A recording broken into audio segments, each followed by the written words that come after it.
Greatest ever done it, you can learn from it.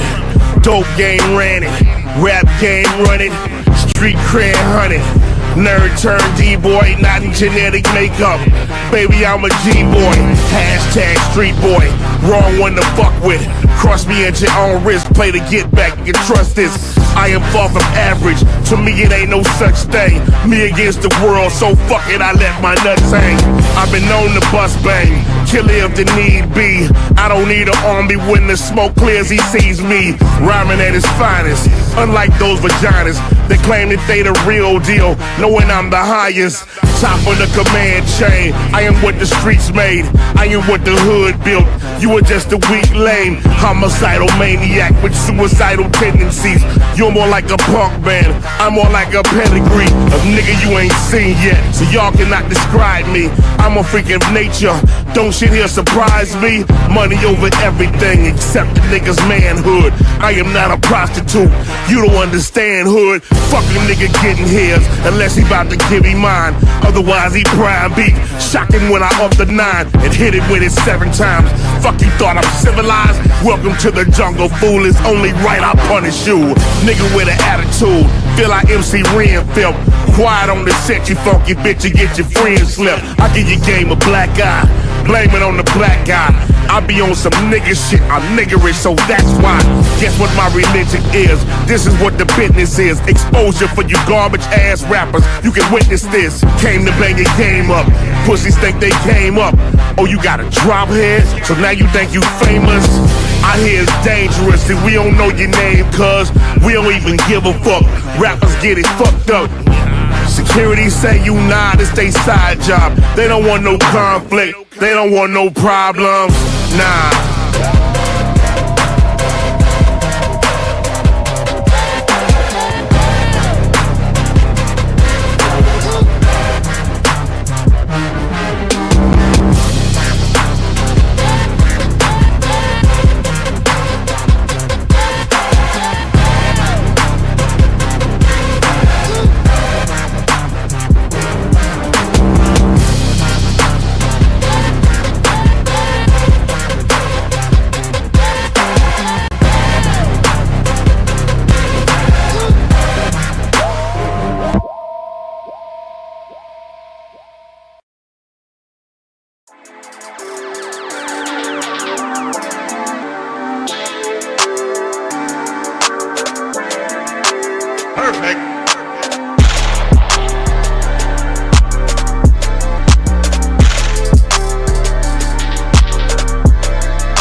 Salute, and welcome. Welcome back over to the Black Ocean. And now swinging deep in with your host, the one and only Great Black Shark.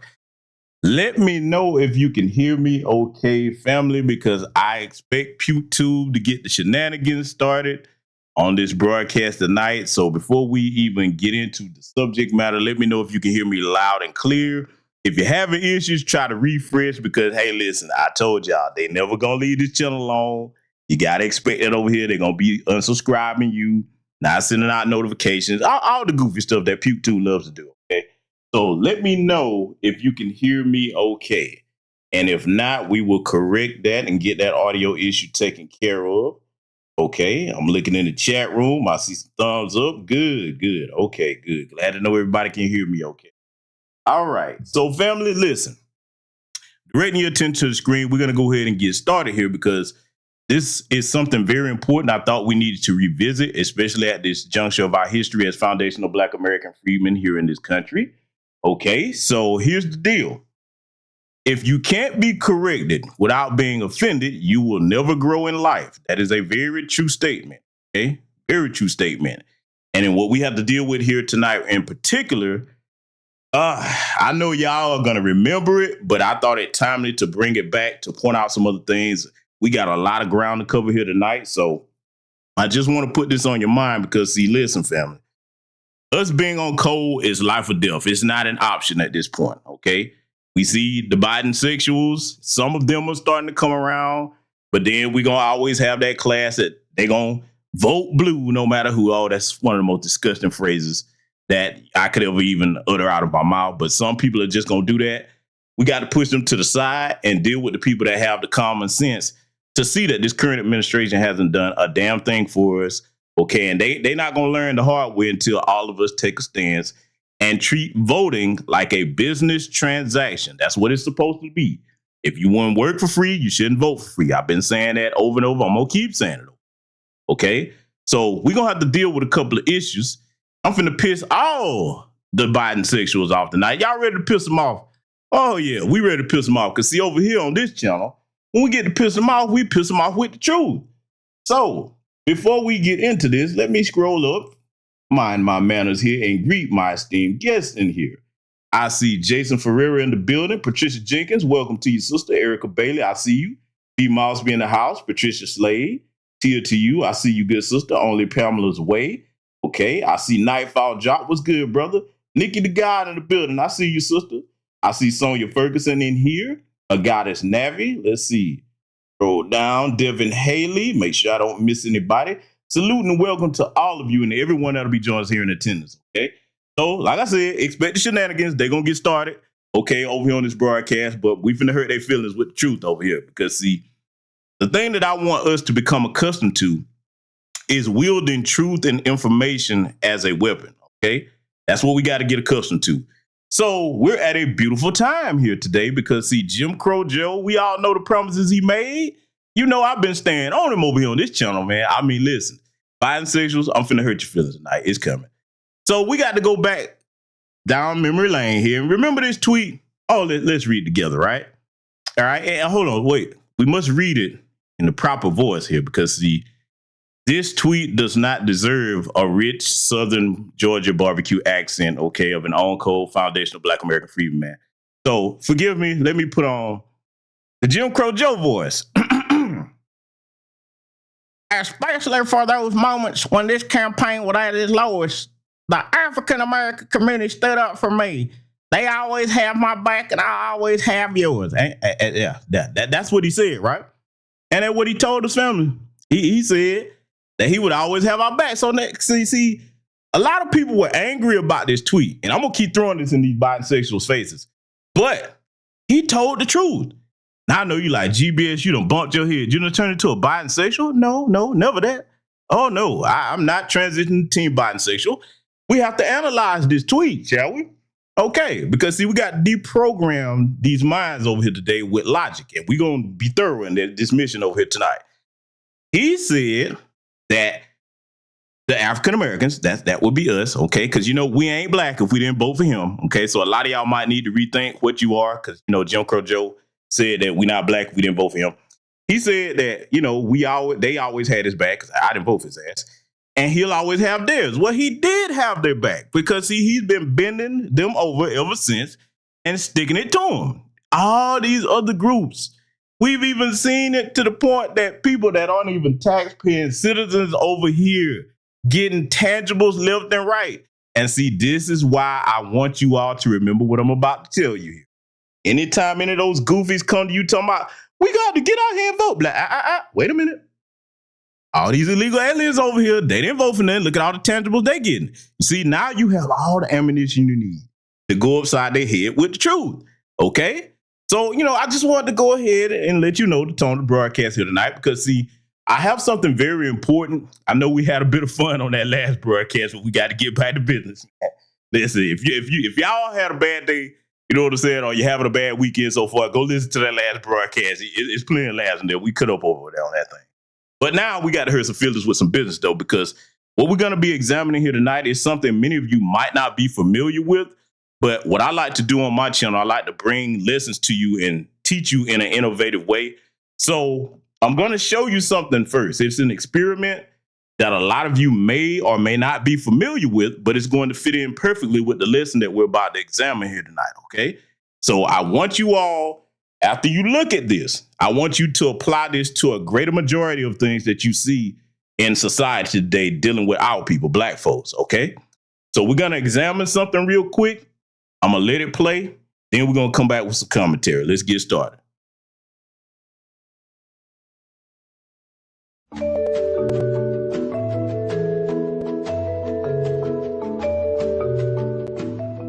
A group of scientists placed 5 monkeys in a cage and in the middle a ladder with bananas on top. Every time a monkey went up the ladder, the scientists soaked the rest of the monkeys with cold water. After a while, every time a monkey went up the ladder, the others beat up the one on the ladder. After some time, no monkey dare go up the ladder, regardless of the temptation. Scientists then decided to substitute one of the monkeys. The first thing this new monkey did was go up the ladder. Immediately, the other monkeys beat him up. After several beatings, the new member learned not to climb the ladder, even though he never knew why. A second monkey was substituted, and the same occurred. The first monkey participated on the beating for the second monkey.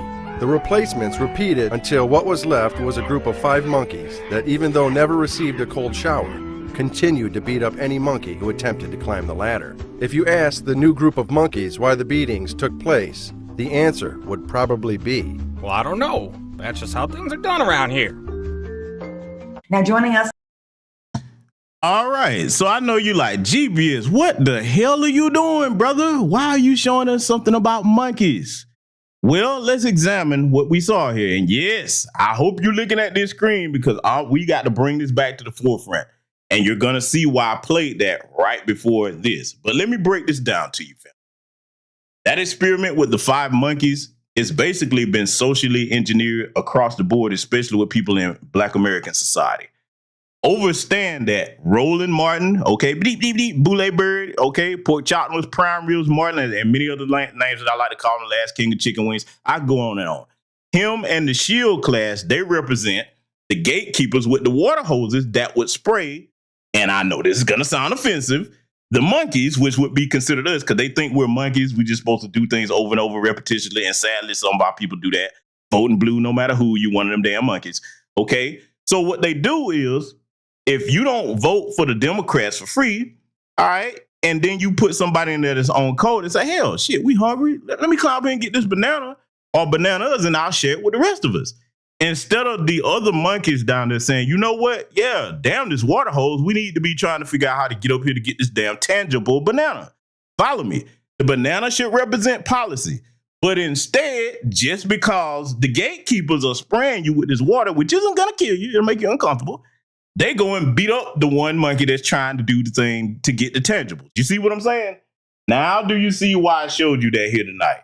Okay, and salute to Nora Brown for the cash out. Thank you, good sister. Salute to Sakina Collins for the cash out. Thank you as well, my sister. But see, now you see why I showed you that, because see, let me tell you something. To you sisters, this is going to be primarily directed to you tonight. Now, I know most of you over here in New Black Media Spaces, this doesn't apply to you, but I'm going to give you some intellectual reinforcement and ammunition on what your particular role is going to be, because you all have a very important role. Okay, the men do as well. We got our part. But I thought that somebody should bring this back to you so that you see who the enemies are that you're going to have to apply foot to ass to, figuratively, okay? You know, we don't encourage violence over here on this channel, okay? But I'm just showing you who some of the problems are. So we're going to give another look at this despicable exchange on Queens with Cocktails that these harpies had with our good brother Ice Cube. Oh yeah, we're going to do this for a reason, okay? Because see, when you're trying to deprogram minds with logic, one of the mistakes that some brothers make, they forget that men and women process information differently, okay? I'm always cognizant of that, all right? And I think I do very well at conveying a message the right way. Now, yes, y'all know me. I can get a bit animated with certain things, but it's righteous anger, okay? But I know how to reel that back in and present a message to you that will make you go, you know what? That brother probably got a point, even if I don't agree with everything he says, which nobody should, okay? But we got some enemies we got to deal with. And let's just face it, some of the enemies, you sisters are going to have to deal with that. I mean, we can't go over there and be as effective at it as you sisters can, okay? We all have our roles, all right? So in hindsight, a lot of times you have to go back and look at things that have happened in the past and see how it correlates to the present, all right? So that you don't make the same mistakes in the future. So this is what we're going to do here tonight. And as we analyze this, I want you to keep in mind the example that I showed you with those 5 monkeys, okay? So we're going to go ahead and get started with this, all right? Because I told you we finna to piss out that vote blue no matter who crowd. We got to do it. It's long overdue. So we're going to let this play, and we're going to analyze certain things, and we're going to see what mistakes we shouldn't make going forward, okay? So let's get started. Now is a legendary rapper and film producer who is making headlines not only for his music, but his involvement with policy and politics. Please, everybody, welcome Ice Cube. Hello, sir. Hey, what's up? How y'all doing? Hey, you. Yo, what's up? What's up, happening? Lisa Ray? How you doing? I'm great. I'm great. Thank you. Good. How's everybody doing? Bless. Good. And we're also very appreciative of you taking the time to come talk to us here. I know everyone's trying to get a piece of you and talk to you and have you on their platform. So we definitely appreciate that. So thank you. I want to ask you just out the gate how you're doing. You know, how have you been coping with the pandemic, the civil unrest? These are, Black people have always been through trying times, but it's a little extra right now on top of our regular stress. Getting different. We got another layer on top. You know, we got 10 on 20 right now. So how are you doing?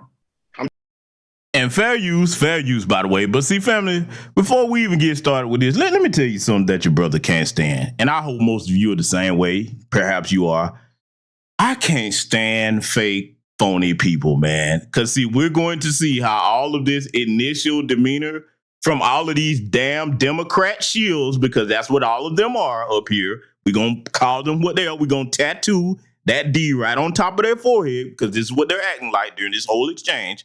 But I can't stand that phony behavior because, see, that's very dangerous and disingenuous. And see, I'm going to break this down the way nobody probably ever has because we're going to go through this whole thing here tonight in conjunction with other lessons. So I just wanted to take the time to get that off my chest because that really just makes my skin crawl. But hey, let's let it continue. Doing good. The pandemic, it hit everybody and caught everybody off guard. Thank God for D Nice, who started spinning them records, man, and kept people just, kind of, you kept our sanity, you know what I'm saying? And then the thing with George Floyd happened. Yes. Which shook everybody to our core.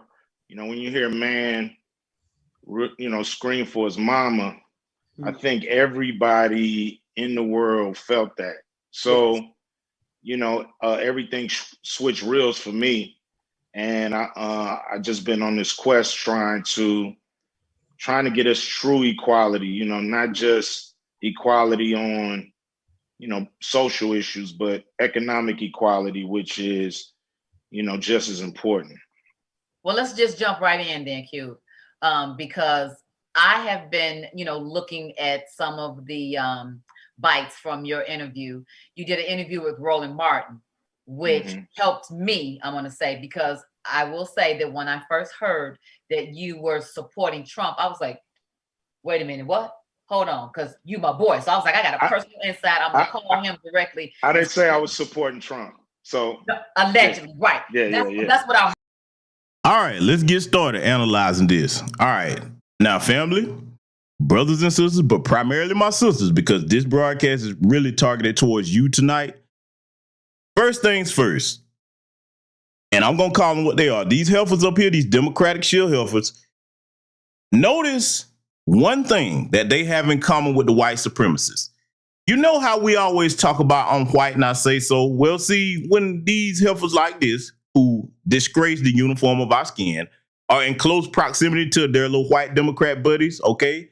The little shields that they beg for every crumb of their daily bread, they start adopting their ways, because Ice Cube at no time back then nor today has he said, hey, I support Donald Trump.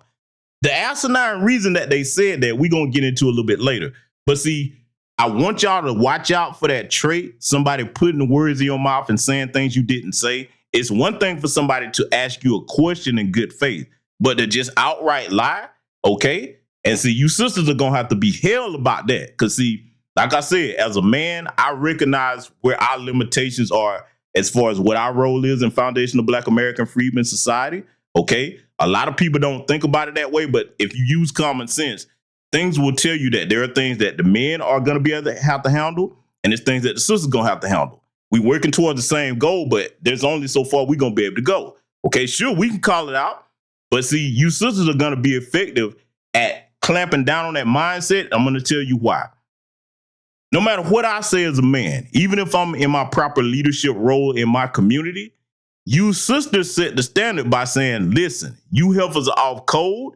We not with that, and we going to handle you if you keep exhibiting this off code behavior that has harmed us. Because see, ladies, let me tell you something right now.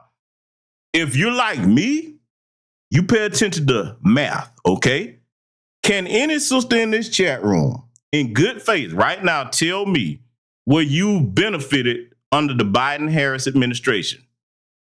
Starting from economics going on down. Can anybody tell me? Because look, what you say is what you say. No judgment. I just want to see, because I haven't found the policy that specifically benefits us. You can't even call this trickle-down benefits. They're just like, you niggas just ain't getting nothing. Can any of you sisters show me where you benefited? Because, I mean, I'm seeing, no, haven't benefited. Okay, not one thing. All right, I'm looking. Yeah, sound out, sisters. I'm looking over there in the chat. I'm going to be looking periodically, but my point is this. At this point, every one of you who is an intelligent black woman should be highly offended. Let me explain to you why. Most of you sisters in here, and I'm not going to get into anybody's personal business, but I'm just giving a general statement, okay? Most of you sisters in here, if you were in a relationship with a guy or a marriage, okay, and this guy you was with made certain promises to you and told you he was going to do this or that and the third, and then all of a sudden, after so much time, you saw that none of the promises were being kept. Now, most women that I know would be pissed off. Most of you with your self-respect, then be like, okay, I'm not going to keep doing this. I'm going to get out this relationship. So I want you to compare that same scenario to constantly voting for the Democratic Party or any political party, and you don't get tangibles. See, I'm going to do something a bit different here tonight, okay? You know, I go hard on the bisexuals, but my case is going to be made in an intelligent way, and I'm going to present this to you before you so you see what type of detrimental mindset it is when you're the type of black woman, and I hate to call them black women, but they're Democratic shields, okay? We'll call them shields, all right? But that's an earned honorable title. These female Democratic shields wearing our uniform, when you adopt this type of headstrong, stubborn mindset, and you got the mentality like they're going to have throughout this, where a black woman is a category separate and apart from other black people, that you are useless to us.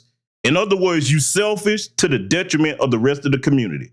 We cannot keep co-signing that type of behavior, and I'm going to encourage you sisters here tonight with some intelligent analysis on why you can't, because let's be clear, you sisters cannot afford to do it. See, as a man, what I like to do with any sister that I'm dealing with, I like to point your mind back to what counts, math, not your feelings. And I'm not denigrating women for having feelings, because those are important in their proper place and time. But see, when it comes to handling business, listen to me, sisters. When it comes to handling business, feelings are irrelevant. You go off what you can verify and what you know.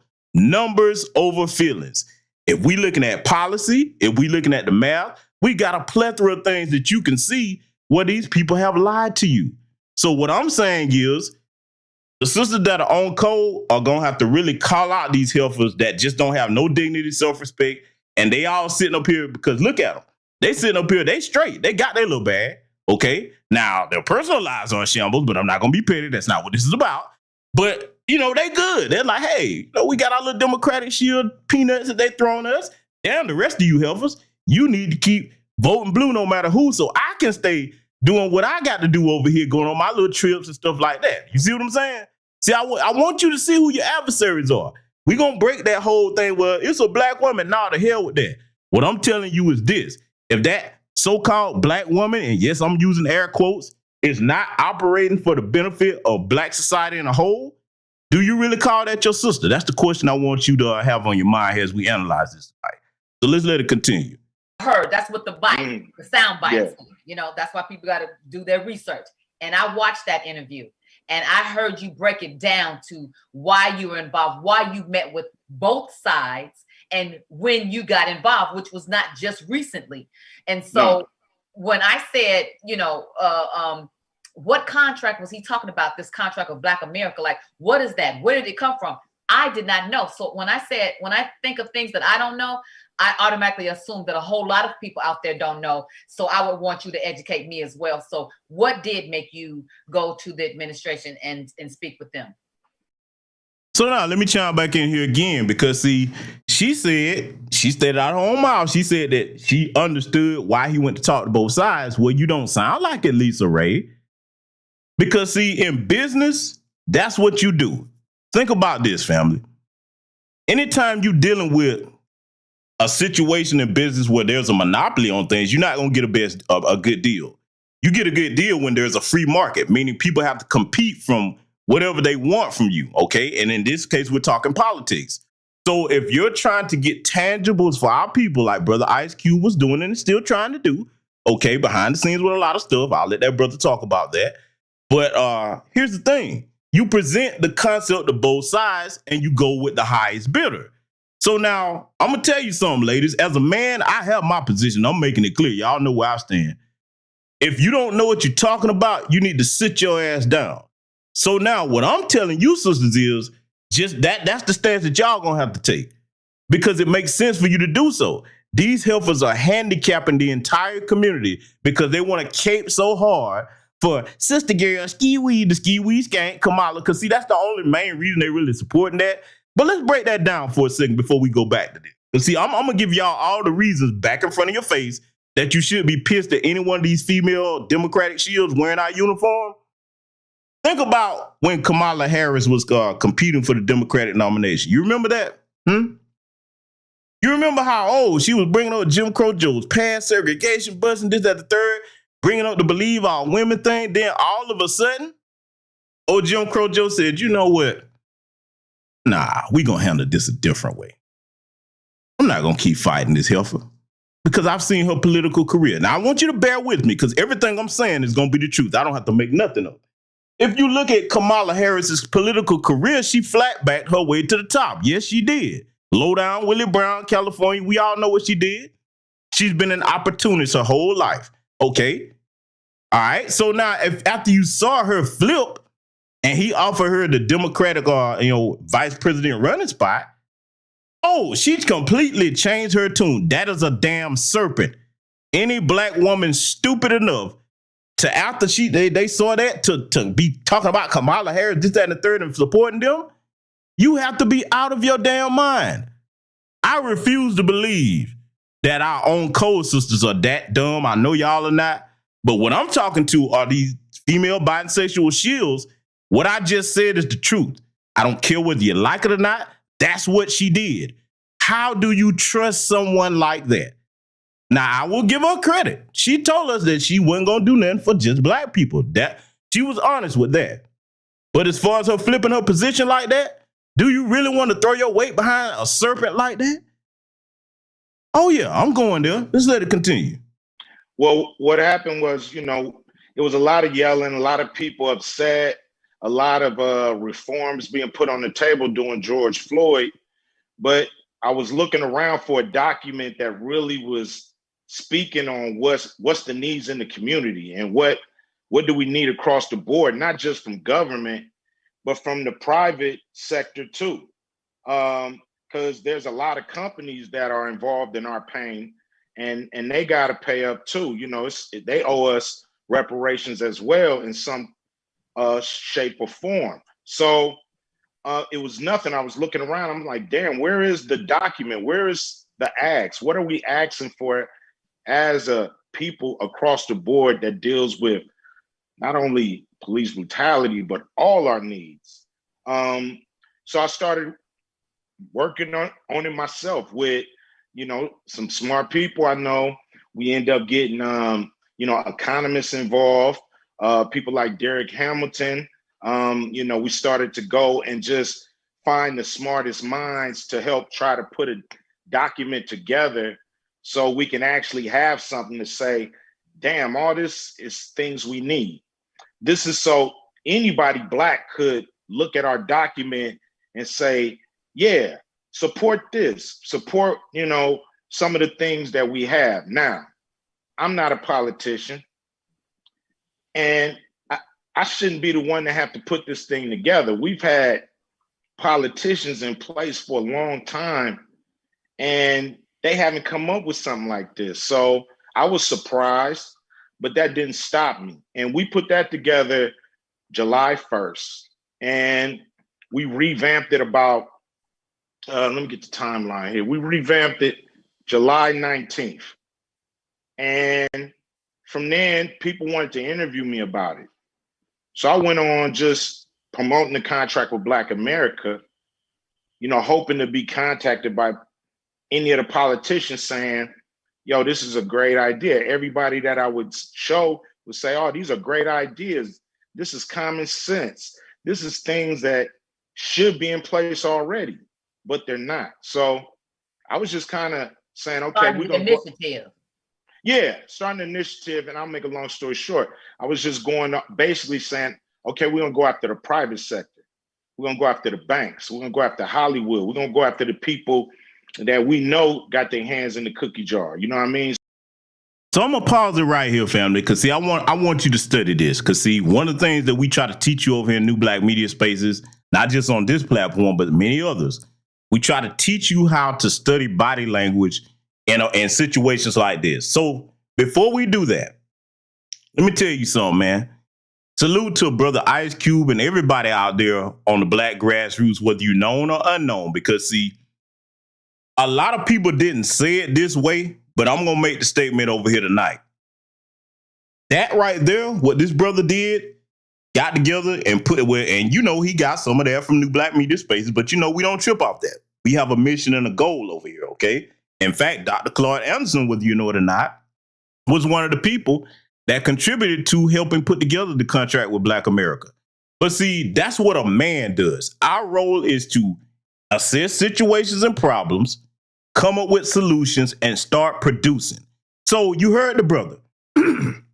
He's not a politician, multi-millionaire, successful, entertainer, rapper, okay, got many business ventures going on. He didn't have to step out here to do that, okay, because he's right.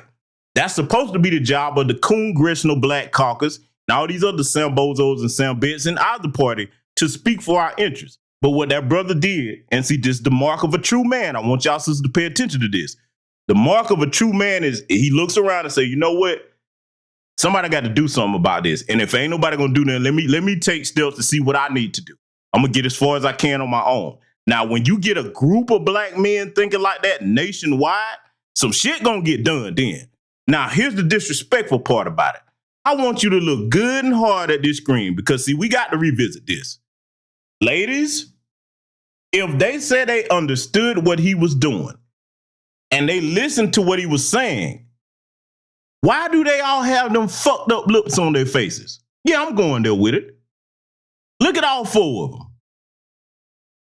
Hand on your damn chin like, oh, what is he talking about? Vivica with her eyes down, little face scrunched up. I ain't gonna go in on her face because y'all know if I get started, I won't stop no time soon. The other helper sitting over here looking lost in space. And then Lisa Ray looking all down with that little snarl on her face. Oh my God, I can't stand these heifers, man. Or anybody, male or female, that is a detriment to our community in this particular time period. Because see, if you are for yourself, then it's gonna show. You can't fake it. See, that's the good part about the black female Democratic shields. They can't really hide it as well as the males. Okay? They really can't. Now, what do I mean by that? Because they're so damn selfish that anytime somebody's talking to them, okay, from a balanced standpoint, like Brother Ice Cube, you see the open contempt on their faces. You see it. Okay? See, these are your enemies, sisters. These are the enemies right here. Just like we stay on Roland Martin over here, y'all gonna have to get on all these female Democrat shields here. Because at this point, it's suicide to vote for the Democratic Party. Okay? And see, this lets you know something else.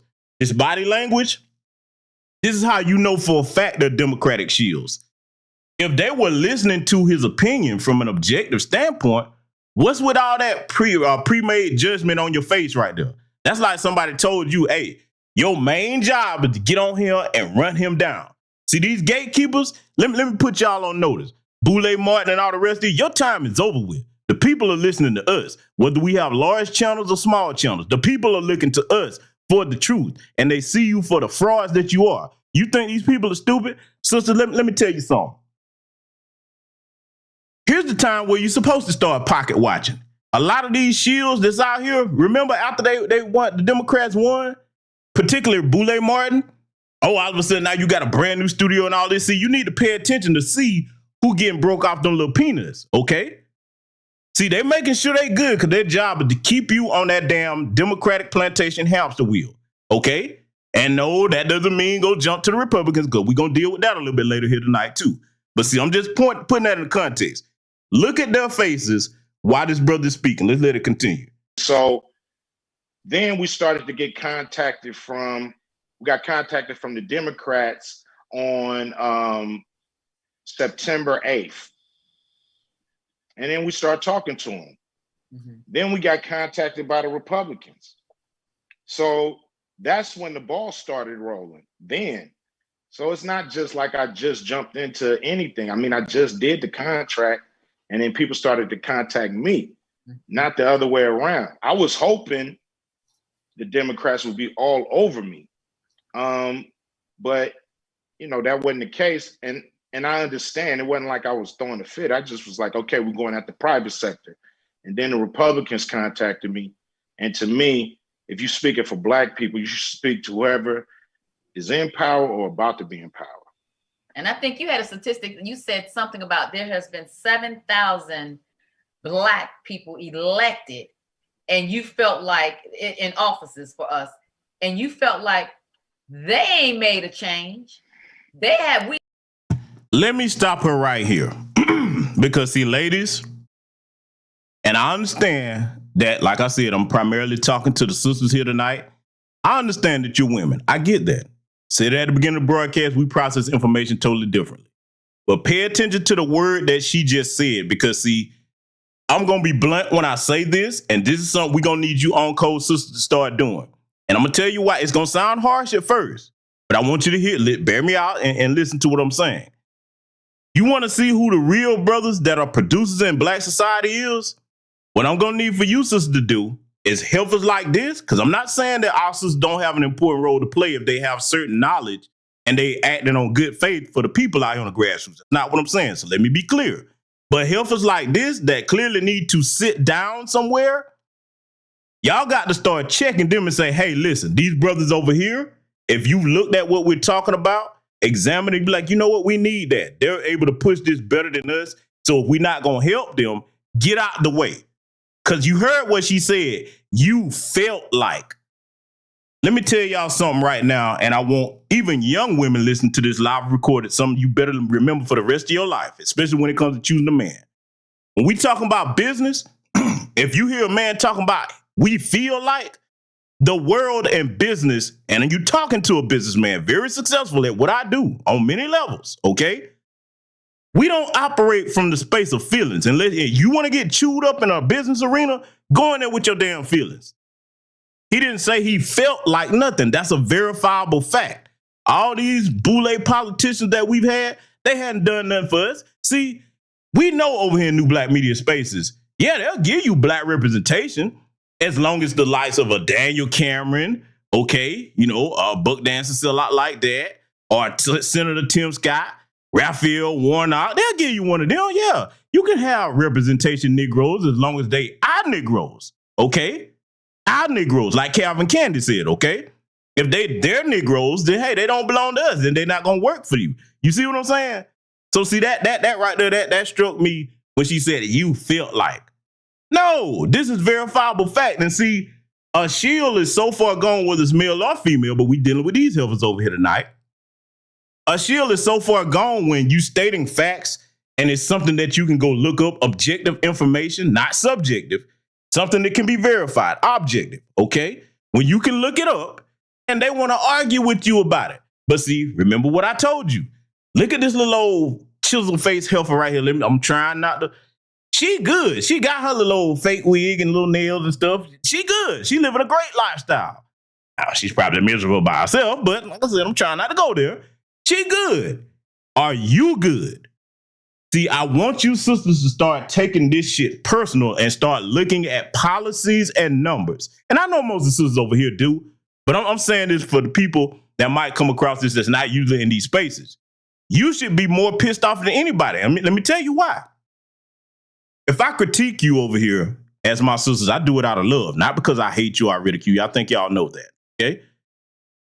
When you look at across the board in America, who's the biggest consumers is black women, okay?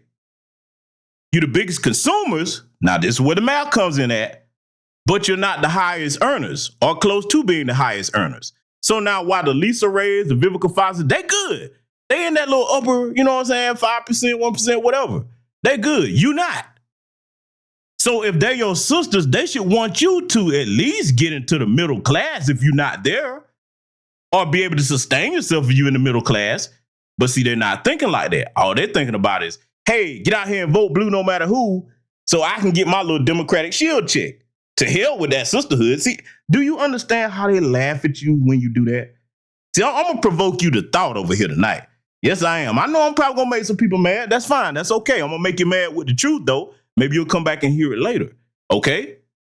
I want you to really study this because we got to go back over this. It's been a while, but I'm bringing it back to the forefront because, see, going forward into this election cycle here, you sisters have a chance to make a big difference.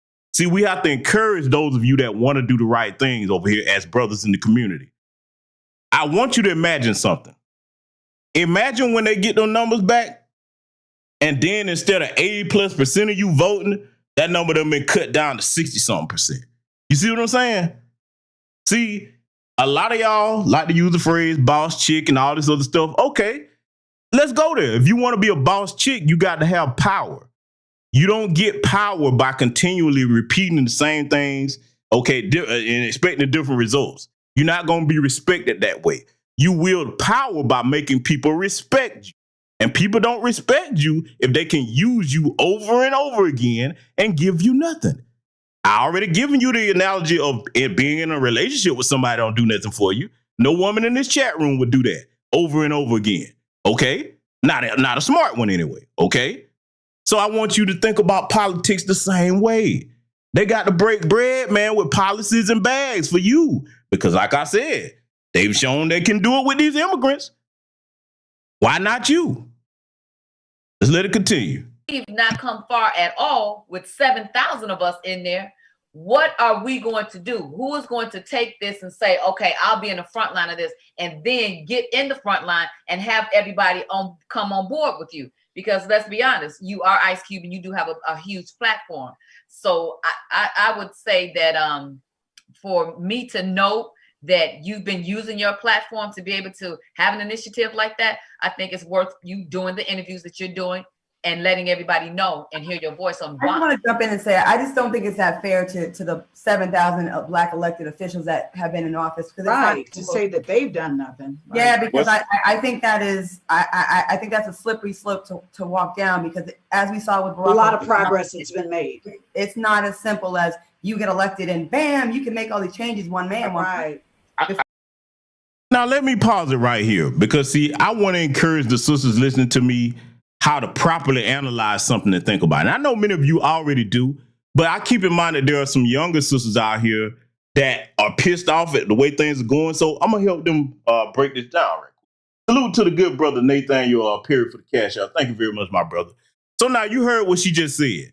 She took offense to the statement that can be looked up, the 7,000 plus Black so-called representation that's been in office for decades now, but yet here we are with less than 1% of the nation's wealth. How you gonna tell me progress been made? See, let's cut the BS. Again, let's start looking at math and tangible, okay?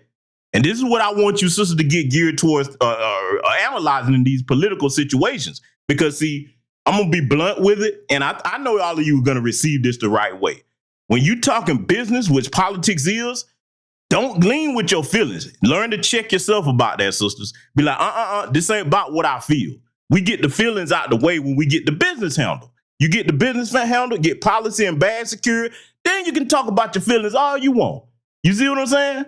That's what them other communities do. That's what your counterparts, your female counterparts in the Asian, the Hispanic, the East Indian, the Arab community, the white community, definitely. They talk about their feelings after they handle business. You understand? Ask yourself this. And not for you who are on coding here, but when it comes to these bisexual Democrats, she was like these heifers, okay? Ask yourself this. Why should you be the women that's at the back of the line when you do the most? Look, don't they always tell you? Because, see, you got so much ammunition to hit them with now. They always tell you the backbone of the Democratic Party. Do you know what a backhanded insult that is? I'm going to give you a couple reasons, because we've broken this down many times in New Black Media. One, if you the backbone of the party and you doing all the work, but you get none of the rewards, how many of you are okay with that?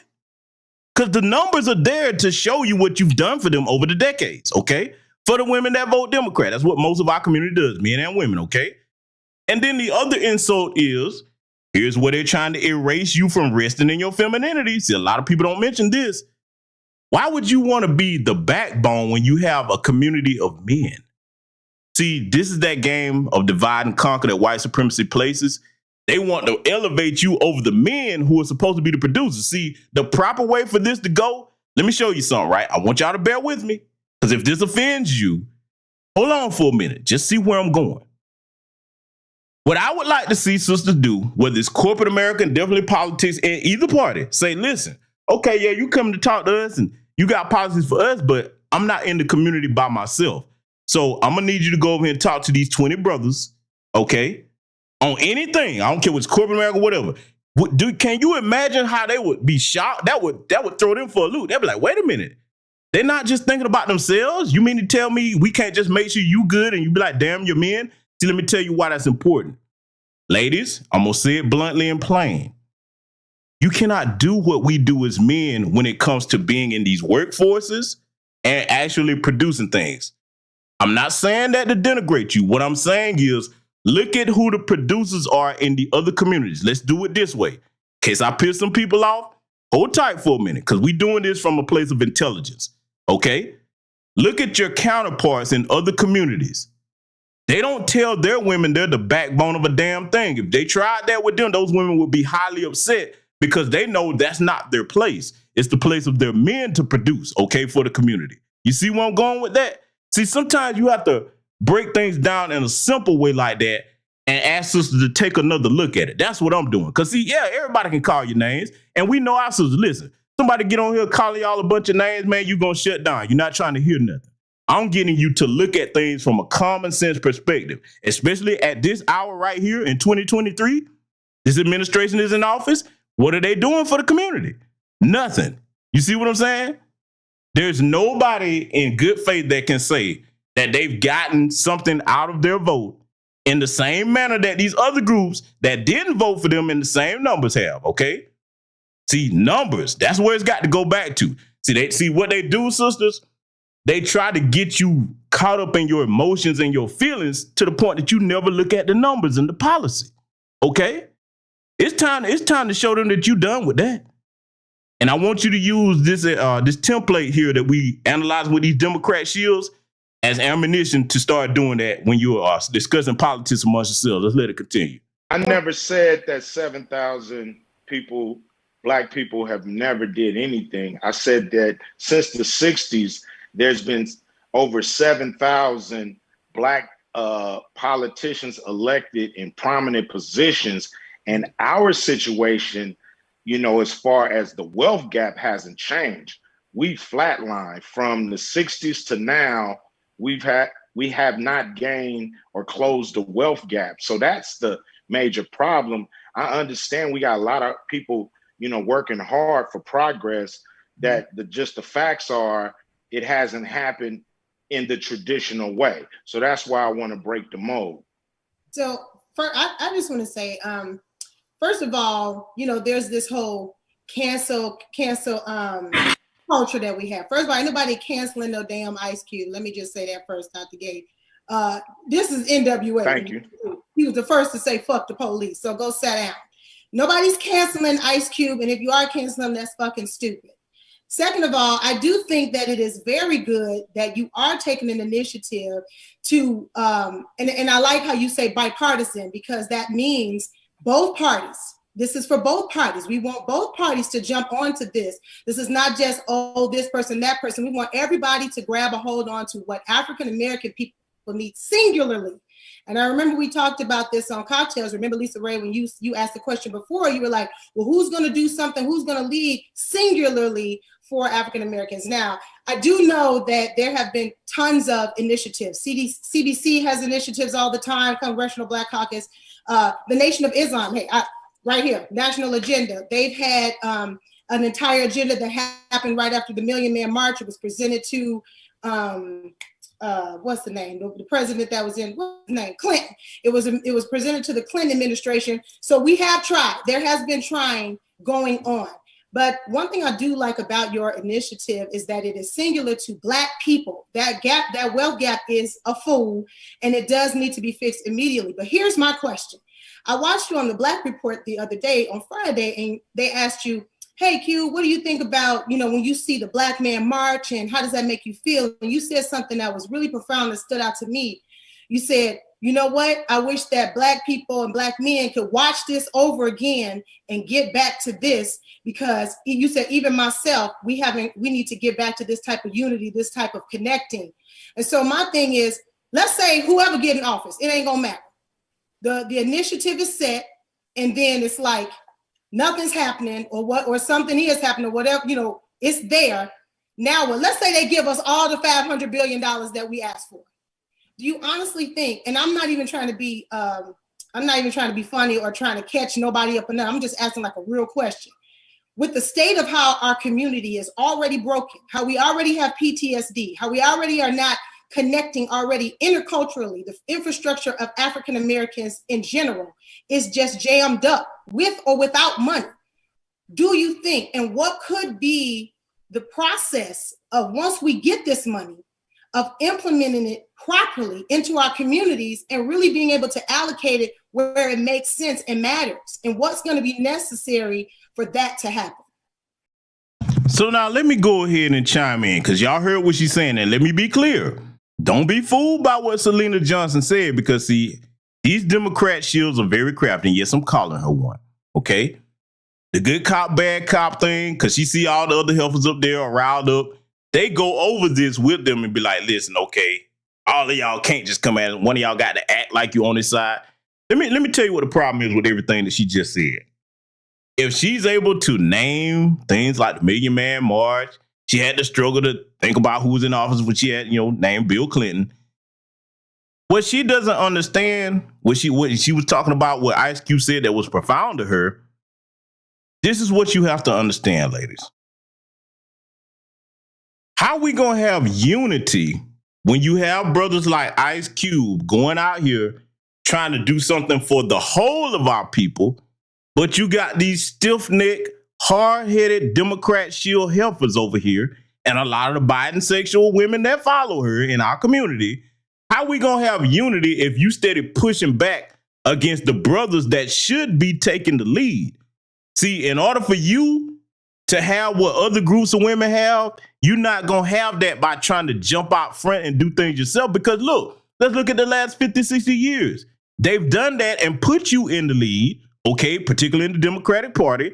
And have you gotten there yet? See, it'll be one thing if you was able to say, GBS, you out of line, you wrong. Now, look at the progress we made. We've got the whole community employed. We're not struggling for nothing. It'll be different if you was able to say that, okay? But you can't. You can't. See, you can't argue with math and time.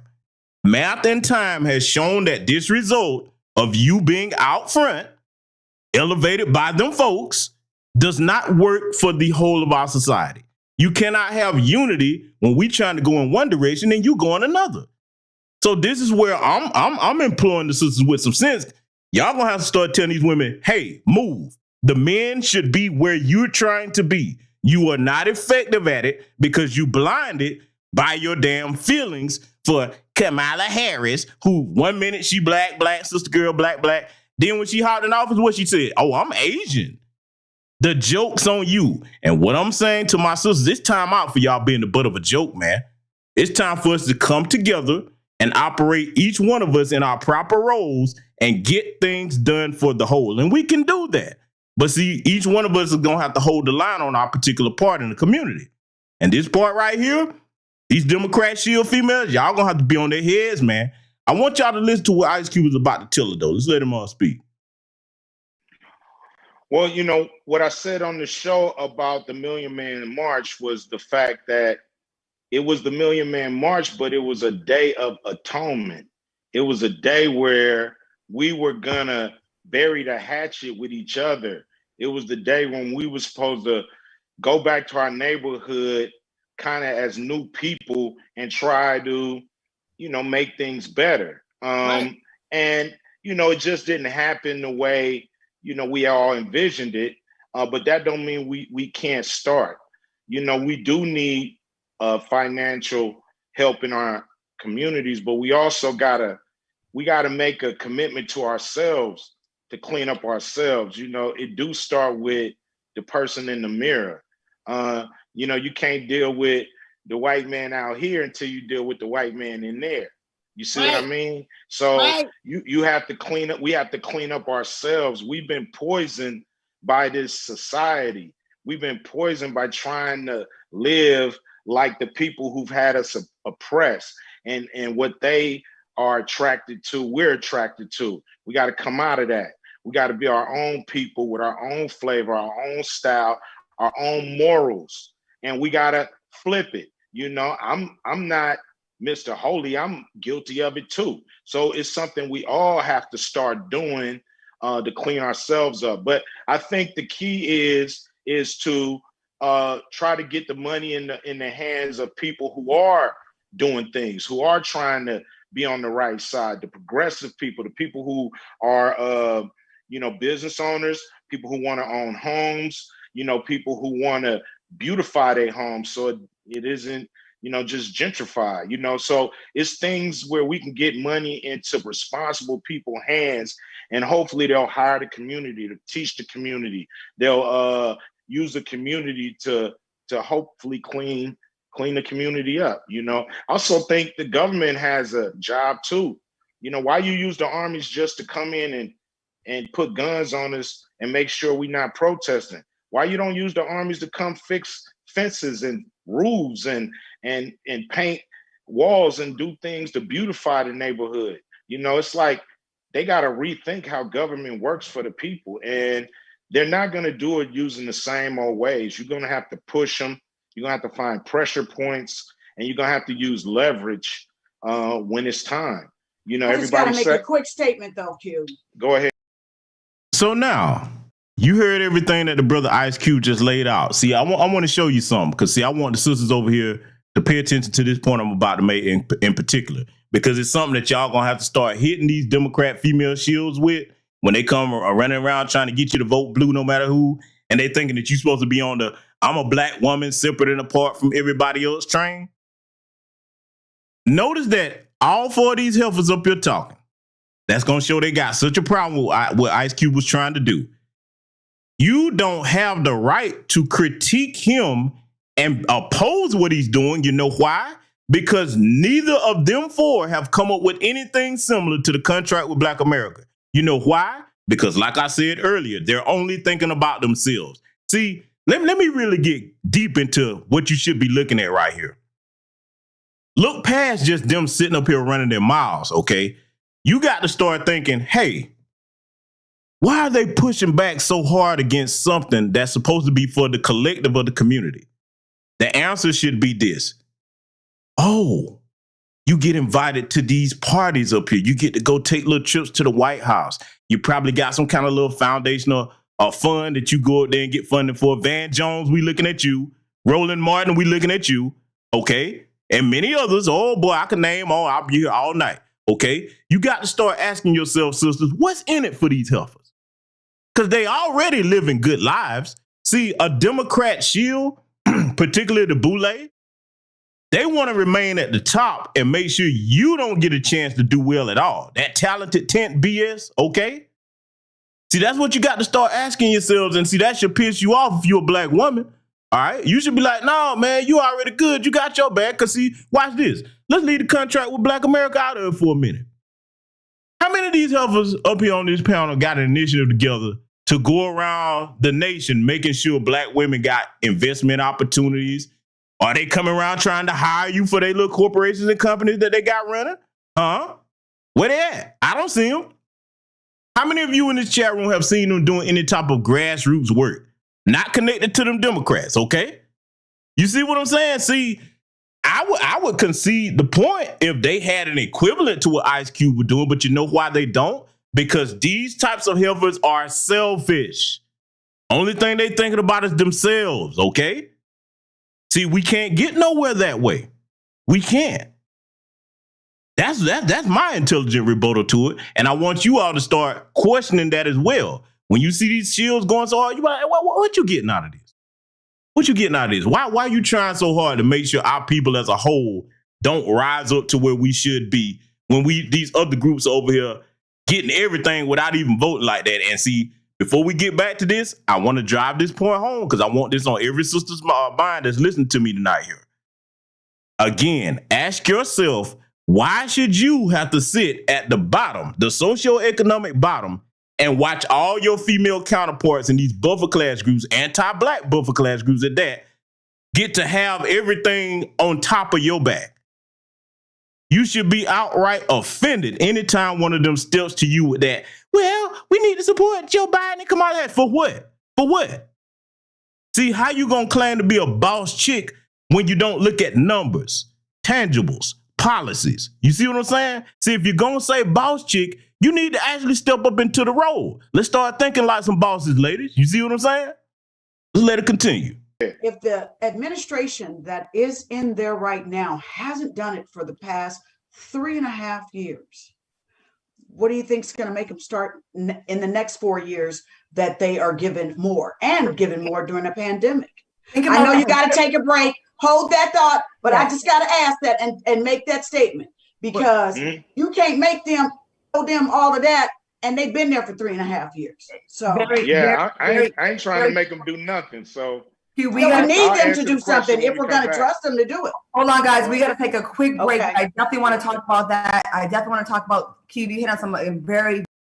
Now, let me break down that asinine statement that came out of Vivica Fox's mouth. Okay, so if she's saying we need to make them do something, because at the time she was talking about Trump administration, whether it's the Trump administration or the Biden administration, you can't make someone do something without leverage. The contract with Black America and us saying, listen, if you're not going to meet this agenda, you don't get our votes. That gives us leverage. We were trying to tell these damn bisexuals this before they put these bastards in office, because see, every one of them, including these four Democrat shields up here, these women, they should be held personally responsible for this.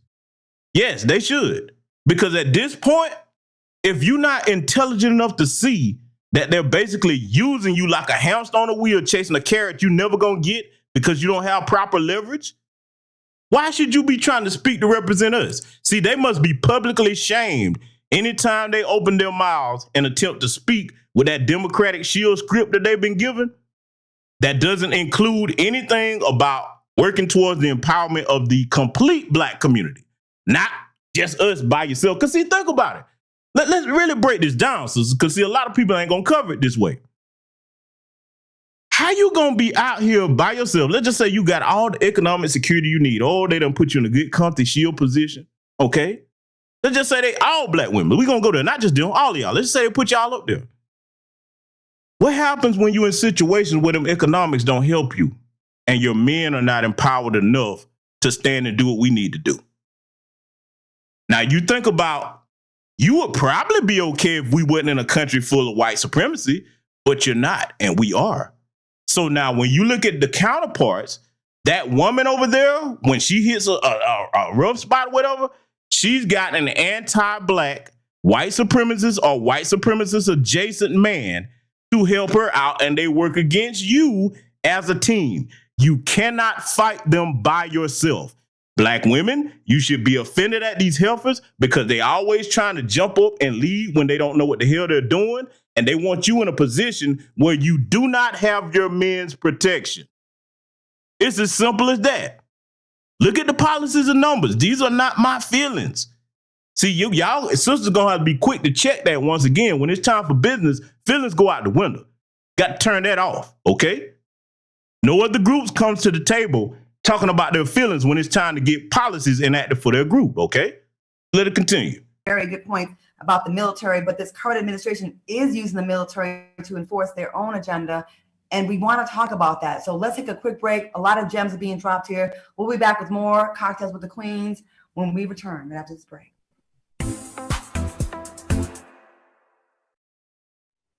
Welcome back to Cocktails with the Queens. We have Ice Cube here, and we are talking about his content. And let me go ahead and address this too. First of all, because y'all know how I feel about that whole king and queen term, but let's deal with the queen thing, okay? Cocktails with queens. How the hell you gonna be a queen without a king?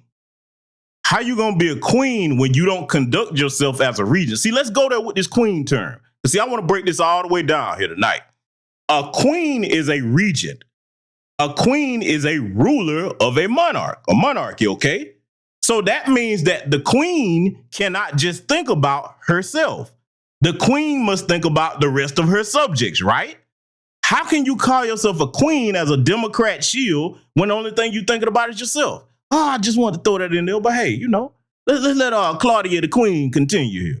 Contract with Black America, and some very legit questions here, Vivica. Before we went to break, you asked about if the current administration has not done it in 3.5 years, why now is this massive push with 2 weeks before the election? I understand, Ice Cube, you've been working with this since June, July, but we're hearing about it now, so it looks really, I think convenient. A lot of Black folks, it looks very, yeah, like I feel like I don't, and I know this isn't your intention, but I feel like, you know how they use us all the damn time, you know what I mean?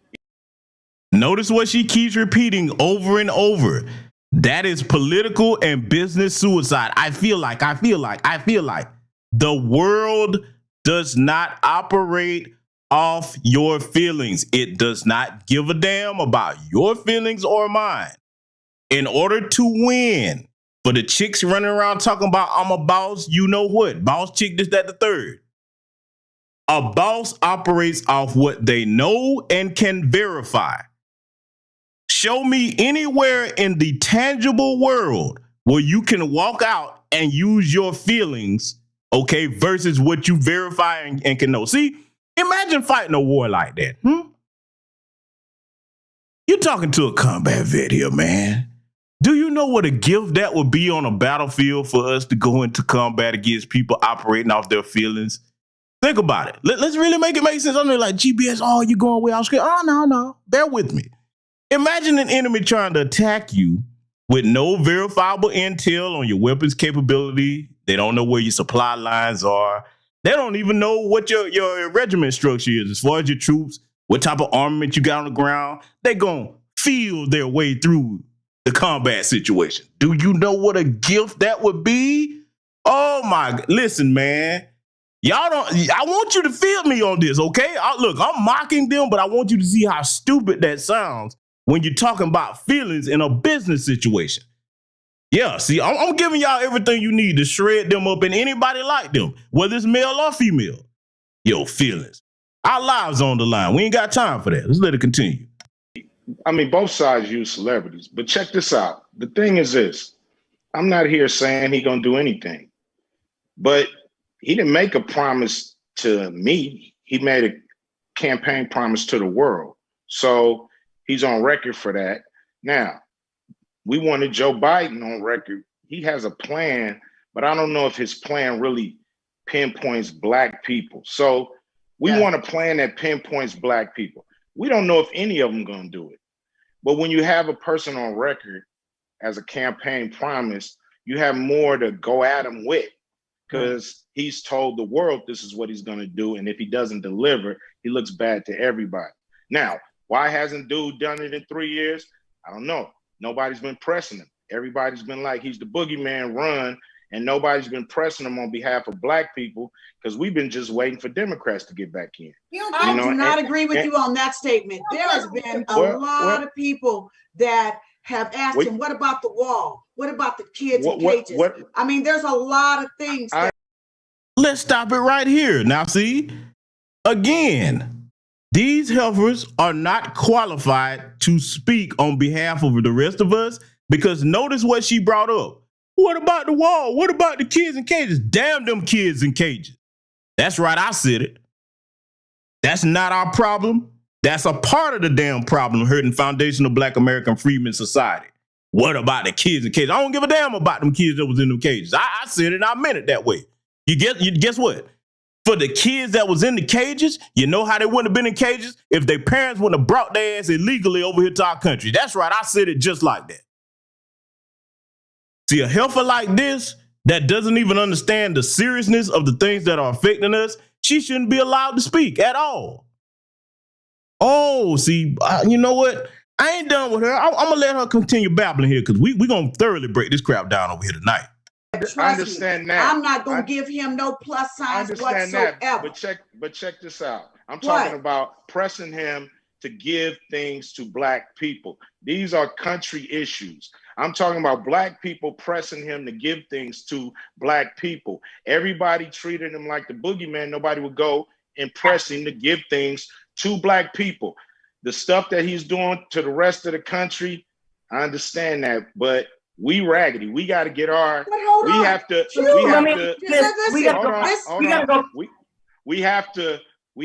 press any president that ends up winning. We have to press, or it's not going to work. We can't just press one side. He says when we do press them that the other people are fine people.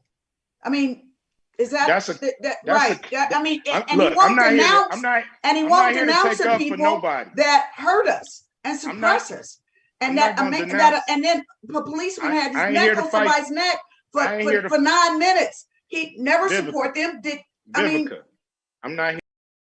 See this rambling that she was just doing? Because see, boy, this Democrat shield disease, and I'm going to call it that, is quite pathetic.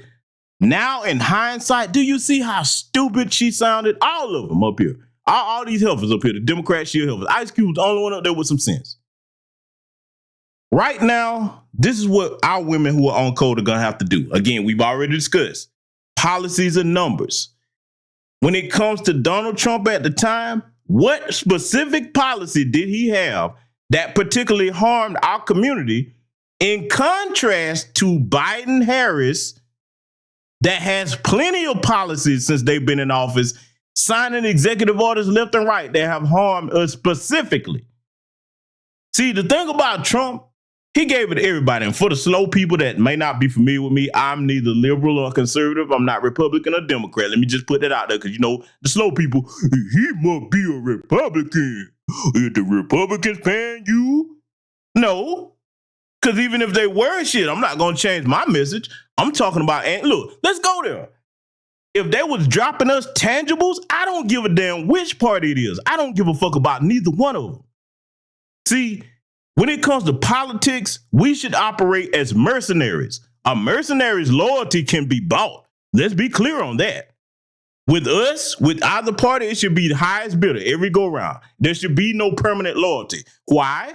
Again, numbers and facts, not feelings. The last 50, 60 years where our people been voting Democrat over and over and over again, what sense would it make to keep doing that?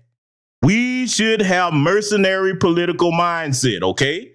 Damn these prom night politics where they get to bend you over and have you waste your gas and run out there going to them polls, and then you don't get nothing for it, and you got to look at illegal aliens hopping over here and numbers, getting everything that you should, even, and not only just illegal aliens, they hate black people. You got the Ukrainians over here, the anti-black Afghan refugees, all of them coming over here and they want to dump them all in our communities. You see how silly they look now that we've had time to see how much damage that's been done? You see what I'm saying, family? Oh, yeah, sister, see, by the time this broadcast over with tonight, y'all gonna have everything you need to go in on them like you never have before. Because, see, I believe in encouraging you with intelligent facts and information and putting the things back in front of you so you know exactly who the off-code enemies are. Let's let it continue. Here to fight about what he did, what he didn't do. Is he a good white man? Is he a bad white man? To me, they pretty much all the same. So now, I don't agree with that. With that said, I don't agree with that. I don't agree with. Can I? I don't agree. I used to be. Look. I know we've had all kind of presidents, and our situation hasn't changed. So that's why I said they're pretty much all the same when it comes to a president and dealing with our situation. So let me. I gotta ask this question. Because you're on this show with the cocktails with the queens, and there's a reason for that. It wasn't to have you defend or not defend Donald Trump. It was about. I care about what's in this contract with Black America for women, and it's not. We're not mentioned at all in the contract with Black America. And you are mentioned. I mean, when you mention black people, you mentioning black women. So don't count yourself out. No, that's not true. That's like administration say that when they. That right there. Oh, y'all knew I was going to get on this. Let's talk about this, family. Let's talk about this from the time now that we've had to see the damage that has been done by this Biden-Harris administration to our people. For these heifers to make that treasonous statement as if black women are separate and apart from black people, that should have forever, in the eyes of our people, made them pariahs. Because they're all pariahs to me. But what I'm saying to you sisters is there should be no forgiveness for that. What you mean you separate and apart from us? So when we say black people, that's not saying black women also? You see how they tell on themselves? No, that's not true. See, it's going to get even more embarrassing because I know we all remember this, but see, I got to put this back in front of you, okay? That is a treasonous statement. Yes, there are specific things that our sisters need that don't apply to us as men, but if we trying to get something for the collective of black people, that doesn't mean you have to be separate and apart from us to do that. Oh, yeah, we ain't done with them. Let's let it continue. People is not black women. Black women are not included in black people. No, it is. But that's like, that's like you saying, that's like when the president says minorities, then he's including black people. But we all know that that's not the case. And see how they get new black media terminology and misuse it? How in the hell is that the same? Minorities are other groups that are not black. When we say black people, you are a black woman, so therefore you are black people. You see why we don't like them trying to bastardize our terminology over in new black media? Oh my God. See, look, you have to review these types of things, family. Because see, one of the things about when you're trying to win, you have to go back and study the losses that you took. This was a loss, and these heifers, I don't care which platform they own or anybody like them, male or female, they cannot be allowed to represent us if that's how they're going to think about things. We are a whole, complete community, and we need each other to get things done and exist in a secure, empowered state. Let's let it continue. Black women have specific needs that are not also being met. And we also feel that there should be some things that are specific to us in our plight as well. And I understand that. I feel like as a black man, you can lead. No, I feel like well, I just offered Listen to how many times she keeps saying, I feel like, I feel like. How about you turn your damn feelings off and start thinking? Because if you were thinking, you wouldn't have made that asinine statement, pushing back as if black women are not a part of black people. Since when? But see, let me show you something to go to show you how you know they're confirmed Democrat shields. Who you think put that idea in their head? Who you think put that idea in their head, family? See, the shields in the Democrat Party, that's what they do. They separate black women from black men. You see how they tell on themselves? See, the truth is simple. The truth is never complex. That's why I like to make it plain for my audience over here. See, a lot of people probably never pointed that out like that, but I'm going to point out that and a lot more over here tonight. Let's let it continue. I offered y'all to write a section up for it. I just said I don't mind if you guys help us. If you guys help us write a section. No, I've been open to all kind of experts in putting this together. It wasn't just me. We dealt with experts in all fields of this contract with Black America. So we're willing to deal with experts in the section when it comes to women. So that's no problem. Okay, I'll help you write it. I'll help you write it. Say you do get the money. How soon do you think your plan is going to go into effect? When will we start seeing the benefits? I'm not getting one. Let me tell you what was so disrespectful about her little stone face behind sitting up here saying that all of them. If you for your people and the main producers, protectors, and providers, black men, are trying to go out front and get something done, we don't need our women second guessing us. We cross that bridge when we come to it. We got to get there first. Hell, we trying to march forward this way and your little stubborn behind us jumped out in front of us, and that's what they've been having them do for the last 50, 60 years. That's why we can't get no damn progress. And what I'm saying is, you sisters that's listening to the sound of my voice, you should be sick of that. Again, why should you be at the socioeconomic bottom? Because these Democrat shields, hand chosen by them Democratic white supremacists, okay, have been chosen to stand in the way of your complete progress in our community. Again, keep asking yourself that question because they're good. Oh, they're good for the rest of their lives. They straight, okay? They straight as for their little money. And if they're not, that's on them too. You deserve a chance to get where they are and to see how that feels to be good and not have to worry about nothing. This is pure treason right here. Quarter. Okay, this is something he's promising to the country, and he's gonna have to implement it in a way he feel that can fit. Okay, just but like can Joe I just Biden's ask plan. though, what would you see this plan doing for the first year for us if he's reelected? And KT the Juice man, Cal Wright just brought up a good point. Because see, now, in hindsight, why they don't have that energy for Jim Crow Joe Biden? They ain't going to him like that. I need to see it. You had all that smoke for Ice Cube, the brother here, a black man, trying to present something that's an agenda for the entire community, but you giving him pushback left and right. Oh, what about this? What about that? How can you do this? How can you do that? See, you basically showing who team you on. But I ain't seen you with none of that criticism for Jim Crow Joe and Ski Wee Skank Kamala Harris. See, we need to get on them now, especially the sisters. Y'all need to be on their head. Hey. Why you ain't got that same smoke for Jim Crow Joe that you did Ice Cube here? Oh, yeah, we need to get that going, family. Let's let it continue. I'm not part of the administration. Well, I'm here for black people. I'm here to talk to both administrations about the contract with Black America. The Platinum Plan is not mine. Didn't name it. Didn't put it together. All I did was meet about the contract with Black America. They added some things, and I'm willing to meet with both sides. They can add some things or not. It's fine. And then, they ran off immediately and did statements that you're basically a Republican now. We're going to need a team of our people. That's on them. That ain't on me. Okay. That's on them. That's not on me. I just want to make sure. We just want clarity. We can't all talk at the same time.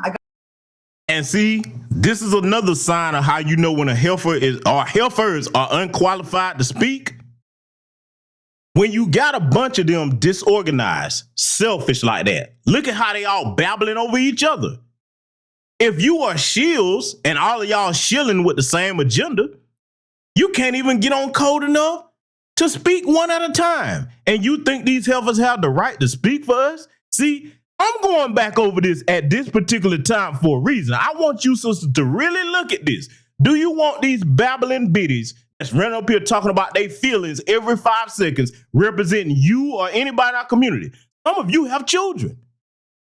This is the future of our people on the line. And I'm not just using them. I'm saying anybody with their mindset. You see what I'm saying? See how you get smarter as a people? You go back and analyze the past with strategy in mind. You see what I'm saying? See, this is a tactical exercise over here tonight. Let's let it continue. Gotta ask a question, y'all. Please. With over 20,000 lies told to the American people by this president, I'm a former friend of Donald Trump. I work with them. I made money with him. Personally, it would have served me better to still stay on his side. Why would you believe after he gets Black votes, his whole goal from 3 years ago was to siphon 20% of Black male votes to cross over to vote to support him? Yes. Why would we believe that he has, once he gets reelected, he will follow through with any of these plans, as opposed to Joe Biden and Kamala, who would be in their first term and be more indebted to do the right thing to get reelected for a second term? Right. Why should we believe that Donald Trump would actually follow through? That's a legit question that I have. Now, let me point out something else that I find so despicable about this hell for Claudia Jordan right here. And I know I'm going to step on some toes because I know some people that are cool with it, but damn it, this is business right here. I don't care about people's feelings when it comes to business. Understand this. You heard her out of her own mouth saying she was cool, she thought, because they all think they're friends with somebody. I was friends with Donald Trump. How is you this white man's friend, huh? Let's analyze the stupidity. What makes you think you were his friend? A white supremacist ain't gonna tell you nothing that he tell his cohorts. You were getting something out of it, okay? Exposure or whatever. You thought you were clicked in with his little circles, okay? Probably trying to find your little zaddy in them circles. That didn't work out, okay? And the other thing that she said, okay? Why would you throw your weight behind Kamala Harris all of a sudden? See, I'm gonna tell you why. See, I know little serpents like this. This opportunist probably thought, a fellow sorority sister, let me get in here and see what I can get. And try to get clicked up with a little circle. How that working out for you? Huh? Did they pull you in? You don't have no White House press secretary job. No. You shilling for nothing. See, look. I'm going to get vulgar here with this. Damn it, if you going to be a hoe, get something out the damn game. And I'm talking to Roland Martin too. That's right, you little pork chopmas, prime real boule bastard. Little buffet master. I'm talking to you too. You Democrat shields and you conservative shields. What you got to show for it at the end of the day?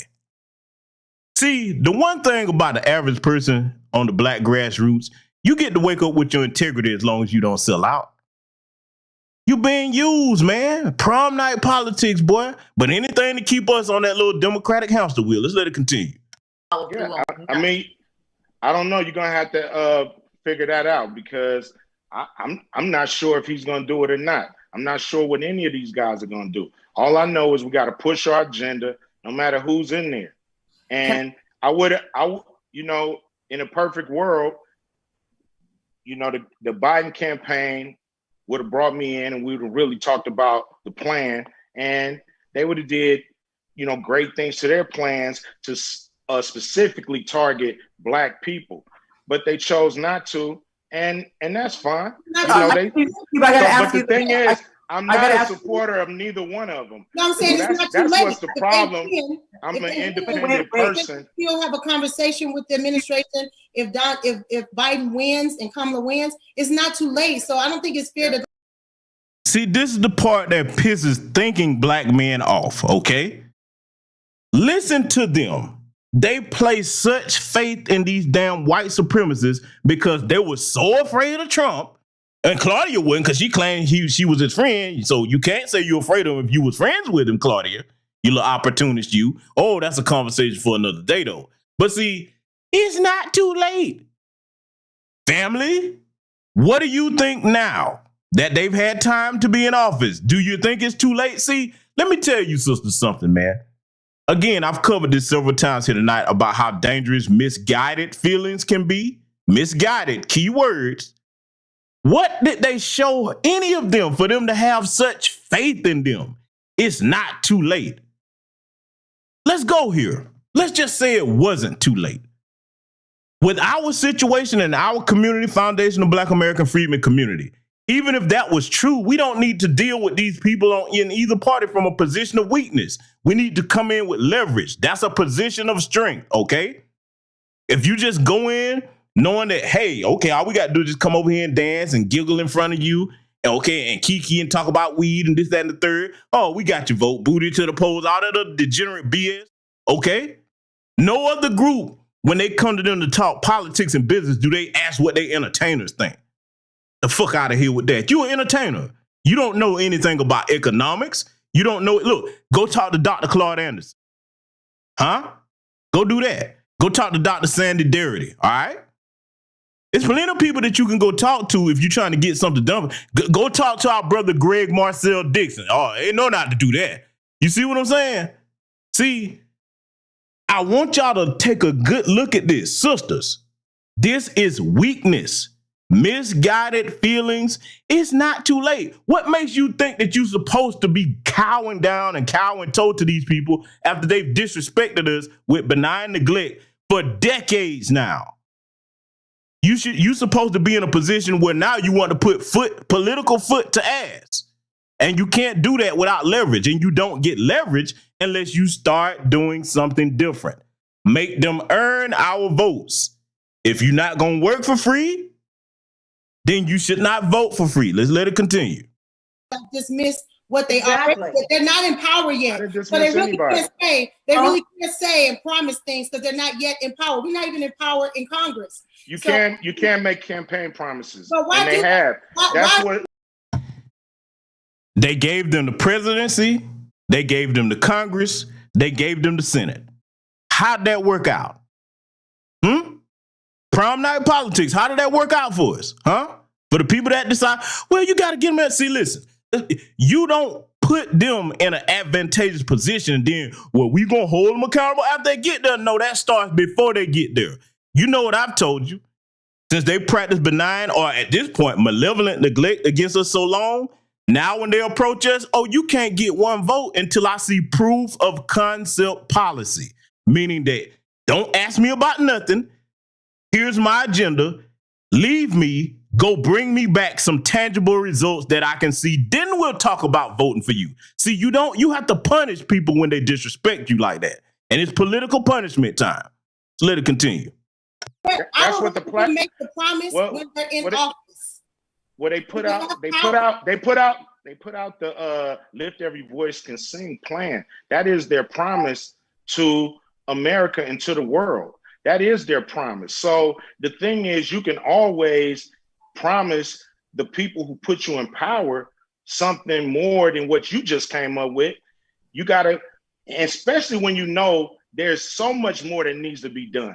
And he knows that it's so much that falls short in that plan when it comes to actually helping Black people, minority, people of color, diversity. All those are trick words, and Black people don't necessarily get a tenth of that. So we have to really be smart and really make sure that that money is touching the hands of the people who have really struggled in this country for hundreds of years. I have a question, Cube. You said that the Biden campaign didn't reach out to you, and well, you said they did reach out, but they didn't want to. They said we'll hook up after the election. And to be fair, they're not the power in party right now. I want to ask you this, if this is true, because I had heard from one of my sources that you were contacted for the Zoom call with Kamala Harris, with D.L. Hughley, Snoop Dogg, you, Killer Mike. They were all on the call, and you were not on the call. And that was to speak. That was in September. And why?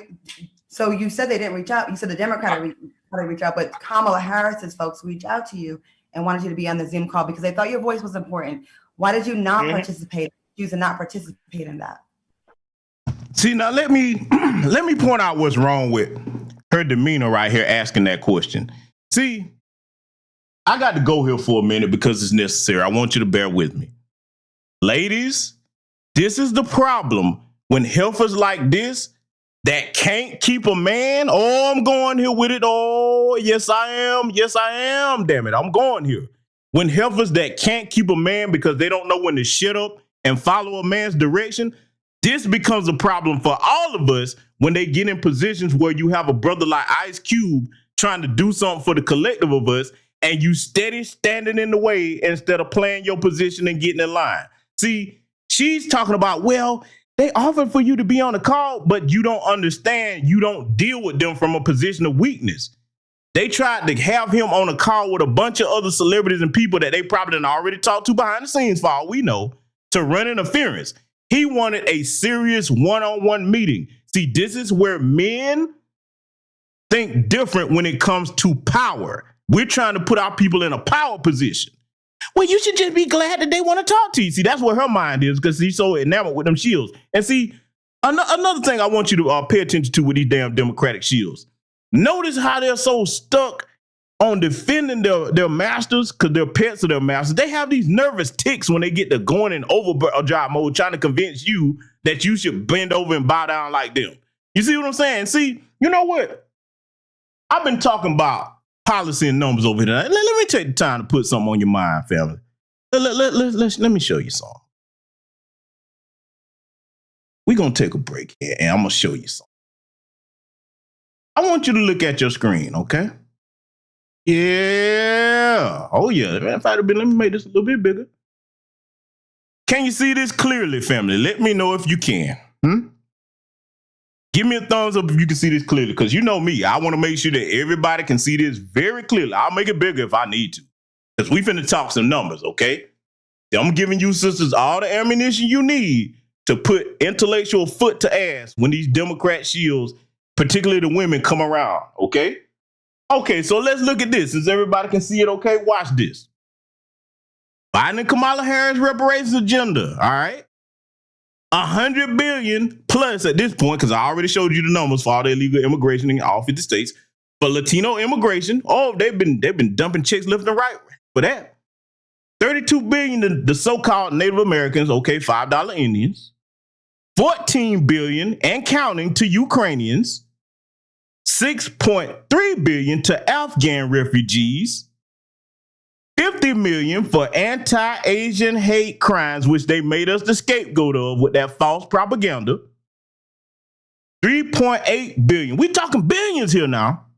To Israel annually, every year, annually. $350 billion for state law enforcement. Fund them. Let's fund the police. Isn't that what Jim Crow Joe said? But at the bottom, not one damn dime for Foundational Black American Freedmen. Now, do you see why I'm telling you that you need to think in terms of numbers and policy, not nobody's damn feelings? See, I want y'all to screenshot this. For those of you listening to this live or recorded on the playback, you keep this with you, okay? Because, see, I keep up with this stuff on a day-to-day basis. When I present you this information, I'm doing it from facts that you can go and verify, because the numbers are steady going up. See, I'm showing you how stupid they sound now that we go back and look at this. When you're looking at these types of numbers, you see what I'm saying? Don't tolerate them misrepresenting y'all, family. Don't do it. Don't do it at all. It makes no sense now that we look back at this and they just ride so hard and then notice they're quiet. Now that they know they can't show you one specific policy for our people, they're quiet. Like KT the Juice Man said, I need to see that same energy for Biden and Harris. Come on. You could go at a black man that was trying to do something for you, but the ones that's in power, who you should hold more accountable, that promised they was going to do something for you, like we showed at the beginning of this broadcast with that tweet. Oh, now you quiet. You ain't doing no holding accountable yet. Yeah, let's let it continue. Well, we had spent, a lot of people time putting the contract with Black America together. And, I just thought that getting on a Zoom call with 12 other entertainers, all shooting what they believe needs to be done, to me wasn't going to be productive. And I was also, because my lawyer, Matt Johnson, has a connection with Kamala Harris, and I was promised a call that I never received. So, that's why I didn't feel like I wanted to be on that Zoom call. So I feel like our plan is so broad that you can't talk about it with 12 other people who had nothing to do with it. And these are a lot of things that really need to get done. So I wanted to have a serious conversation and not just a rally cry kind of conversation. But you said also people that you would talk to anyone that was willing to help. You said you were. I am, but I just said that they said they were going to call me direct, and I never got that call. So when you hear that, you're waiting for that call. It never came. So no kind of. So you see how ignorant they are? Again, this is the difference between men when it comes to power and negotiations and ignorant women. Because you got some savage sisters out there that understand how to do business, but these heifers don't. It wasn't a good faith effort that they made because they put other people who they probably got personal relationships with. Hey guys, see if you can get on here and talk them down or whatever. See, that's what they do. They're smart. See, think about it. What they're not asking themselves, because they so blinded with their feelings, they're not asking themselves, hey, okay, if they're on the up and up, why didn't they want to talk to the brother one-on-one? You know who did talk to him one-on-one? See, we're dealing with facts, not feelings. Trump did. He did. Oh, but see, yeah, heaven help you if you actually try to put our people in a position of strength with intelligence. Ridiculous. Let's let it continue. Way don't work if it's not the way that you started. You want it. Got it. Well, I want to get things done. I don't want to just spin my wheels, talk to people who can't really make it happen. So I didn't want to just. She's well, the vice presidential candidate. When I had listen, because I had the conversations. When I had the Zoom call with the DNC, the Democratic Party, we was on the call for probably over 45 minutes, and we never even got to the contract with Black America. We never went through any of the points that needs to be dealt with when it comes to the situation in this country. No one else has a plan that deals with as many issues that this administration or any administration could fix if they had the political will. And you have to give them the political will. And that's what's being done. I didn't want to put anybody on blast for that, but since they saying I didn't jump on the call, it's because I was promised a call where we can actually deal with this in a serious manner. And it wasn't just what I considered a rally call. But I feel like that actually could have been okay, because you could have led the call and had supporters on listening to what it was that you're trying to get them to be able to help rally with the initiative for that. I had been doing press about the contract with Black America outside of that. So I was using my press to promote the contract, not just to them dudes on the call, but to all of America, to all of Black America. That's where my thing is. So I wasn't on the call, but that don't mean we couldn't have a call. So that's what happened. And I don't feel like I made a mistake for not being on the call. I will tell you, we have to wrap the show. We're way over, but I just want to say, Cube, I hear what you're saying, but I just want you to know, as Black women, how we would feel with there's no mention specifically of Black women in the contract. Now, he already offered them, okay, you help write it. I'll help you write it together. See, this is how you know somebody's arguing from a position of bad faith and low intelligence. That's bad when you're doing both. I got to call it what it is. These heifers are ignorant about business, about how power dynamics work, okay? And they've shown that they're loyal Democratic shields no matter what. It's pathetic. And see, I'm saying it this way because I expect more from our women than that. See, sisters, you're going to have to draw a clear demarcation, a line of demarcation between you and these unintelligent, ignorant heifers right here, because they're a threat to our community. See, it's one thing to be ignorant by yourself. That's fine. You can do that. When your ignorance affects our entire community, that's a whole nother issue altogether. They must find they have no support after they try to undermine anybody. Because see, listen, I would be saying the same thing if this was if Q was a Black woman sitting up there talking like he's talking, trying to get something done for us, and they was undermining her, my rhetoric would be just the same. No different. You understand? We don't have time to be playing with these damn shields, man. So y'all gonna have to put foot on their neck. All of them. Anybody thinking like that. Let's let it continue. Black America. They do You have stand on top of that. I just told you you can write that up if you want it's to. not we're not out here jumping on calls. We all black, so we all we're together. We're not meeting up with Jared Kushner and Donald Trump about this. You are. So why weren't you meeting up with him, Claudia? See, she put her foot in her mouth because you were friends with him, right? So if you were really friends with him, why when you say, well, hey, you know what, Cube? Next time you go talk to him, I'll come with you. I know him. You see what I'm saying?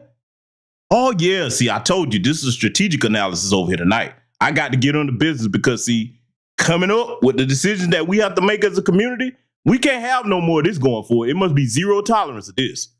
You can't say, well, if you don't like it, add to it. You're out here. You took that job. You took that position to I'll lead this. write it up. So like, don't say I'll write up the black woman's part of the contract for you. Good. How many words do y'all want it to be? The thing is, you guys are the experts, but here we go again. You just want to talk. Nobody want to help me. Just want to talk. But y'all the experts on black women, so why won't y'all help me? See, that's the problem. I can tell you why. You just let me know. Party. So anyway, the initiatives have already been set. So I wish listen, you guys, we are way over. We're way over. I wish we would have you for more time because I feel like you have a lot to say, Ice Cube, and you're very influential, and we appreciate this. And I hope we can respectfully debate and no feelings hurt. I don't think you are the type that would get hurt. I appreciate y'all. I wish we could have you back and have more of this conversation. Would you be open to come back here? Of course, we family, and can't nobody hurt my family. Can't hurt my feelings. Well, that's the one thing I disagree with the brother Cube. No, they're not our family. When you say the word family, first thing comes to mind is blood ties. It can also mean extended family. Now, one of the qualities that you must have to really consider someone family, you must have loyalty to all the members that are supposed to be family. This ain't loyalty right here. This is treason. I don't call people who are treasonous a part of my family. And that's something right there. Just like I'm talking to you sisters here tonight about what I'm trying to encourage you to do. I'm going to stay on brothers' necks about that bullshit right there. Just like Umar Johnson. Calling everybody queen. No, fuck all of that. If you operating to hurt the best interests of us as a people, you not my family. You not no damn queen. You are a treasonous threat to our people. See, we don't have time to play games like that. I'm not coddling anybody. So I respect what Ice Cube has done, but that part right there, that's got to go. We need to dump that to the wayside on both sides of the community. So don't worry. I'm going to put foot to neck on the brothers' end of this. Stop doing that. Don't call them no queens if you can see that they're hurting our people. They are not family, and I'm not going to coddle them. And I'm going to do it unapologetically at that. Let's let it continue. That's it. Because we're running out of time, Ice Cube, I would like to say right now, to be fair to you, and we really wanted to dig deep about the black woman part. I think that's very important. And the lift every voice part versus the contract with Black America. I feel like there's more on the table, and I don't want to be disrespectful to your perspective and to the perspective of black women. I would love to invite you back. Everything's about black women, black women, black women. You've been completely disrespectful to the entire community. See, somebody should have been brought this back to the forefront, but hey, that's fine. If it falls upon me to do it, so be it. These are not friends of our community. They look, since they want to shield so hard, they're over there with them folks. That's where I'm putting them. Before the election, if you have time, I would love to do that for part 2 with Ice Cube. We gotta break now. No problem, brother. I know your intent is good. We just don't like who you rocking with, but we know your intent. I ain't rocking with nobody. You see those white supremacist tactics? They started out lying on them and they tried to end line them. We don't like who you rocking with. He gonna break that down in a minute, but I want you to see how deceptive and demonic that is. Going to talk to both sides, which is what you do, with a business proposal is rocking with somebody, let's be clear. Even after the business contract, if you choose which side to go with, somebody meets your agenda, that still don't mean you rocking with them. It's business. You break your end of the contract, we done doing business. You see what I'm saying? See, man, no, they cannot be allowed to speak for our people. We gonna see, y'all. We gonna see.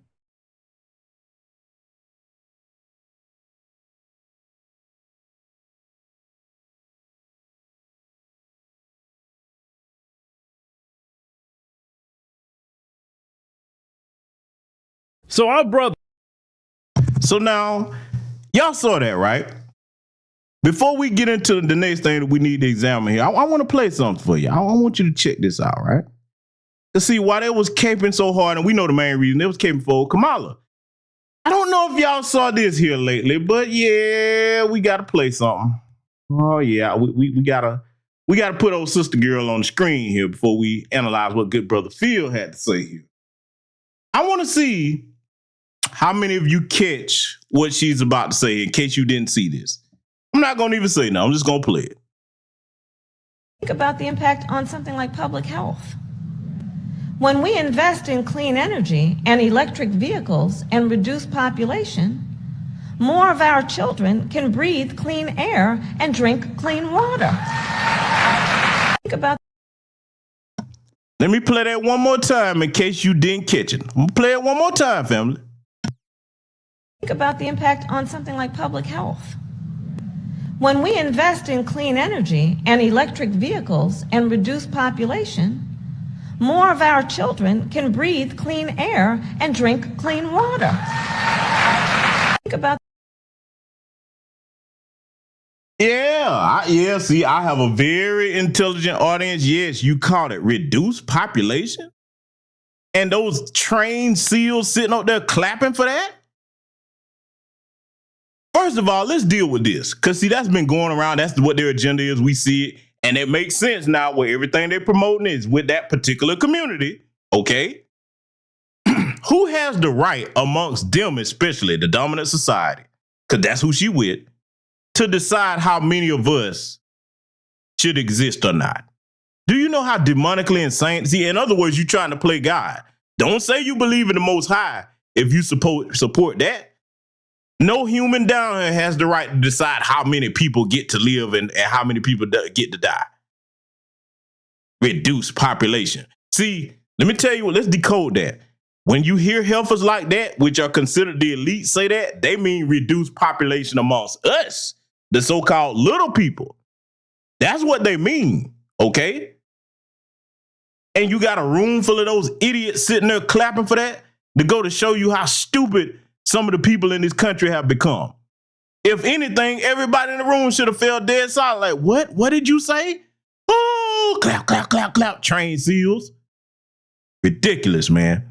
But listen, we're going to get into something that our brother Phil recently covered. We're going to examine a portion of that because it fits in conjunction with what we were talking about here tonight. Now, keep in mind, for those of you that are just joining us at the beginning of the broadcast, I showed you an experiment with the 5 monkeys, okay? Keep that in mind as we get ready to listen what our good brother Phil is about to state here. The Ice Cube has released a video kind of explaining what's been going on with him. Now, we know that Ice Cube came under a lot of attack from the Democrat shills and also those in the Democrat Party, you know, the left-wing white supremacists. They came under attack because he came out with the contract with Black America. He was attacked in many different fronts. First, we had the black feminists attack him, say that what about black women in this contract of Black America? The feminist Vivica Fox, he said at the time, well, it's the contract with Black America means black men and women. What did the feminists say? No. What you got in there about black women? So they attacked him on that. Then Democrat shields like Roland Martin, you know, attacked him on that as well, because we know a Democrat shield like Roland Martin, he can't do nothing on his own without mass on the Democrat Party giving him the thumbs up, the go ahead. You know, we already know what the deal is about him. So that's just on that.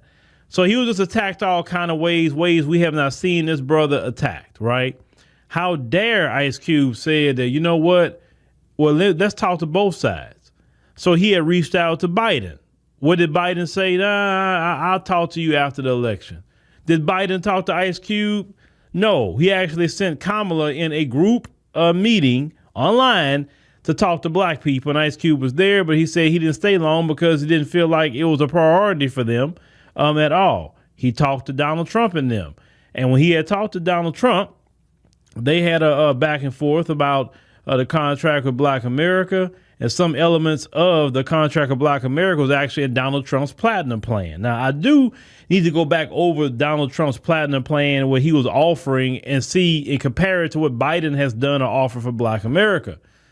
But Ice Cube has put out a video just explaining some things that's happened to him because he put out the contract of Black America. So let's go roll that clip of Ice Cube, and we just need to expand on that. Yo, what's cracking? You know what it is. It's your homeboy Ice Cube. And some of you may not have realized that I'm not part of the club. And a lot of you listening to me right here, right now, you're not part of the club either. And what I realized with the club is what makes them so mad is when you don't want to be a part of their club. That pisses them off. What club am I talking about? I'm talking about the club of gatekeepers that we all got to deal with. You know who they are, and they definitely know who they are. A lot of people would be like, what? Who? Come on, man, stop playing. So ever since I put out the contract with Black America, you know they've been with me. Here and there, this and that. But it's cool, you know. I expect that. You know, I've been working with, on the big three for a long time, and you know how they've been with me with that. I done made it, plain, simple, and clear what they've been doing. The NBA been with us. Now, a lot of people might say, like, well, but Cube, you want to work with the NBA. Really, I don't give a about working with the NBA. What I want them to do when I say work with us is to stop working against us. Stop doing that behind the scenes that we know you're doing. Mainstream media, they ain't with us. And that's cool. We can do it ourselves. You know what I'm saying? We still on the rise without these. So we don't need them. You don't need them. So what am I going to do to deal with these gatekeepers? Well, what I'm going to do is go on a Gatekeepers podcast tour. And I'm going to go talk to everybody, and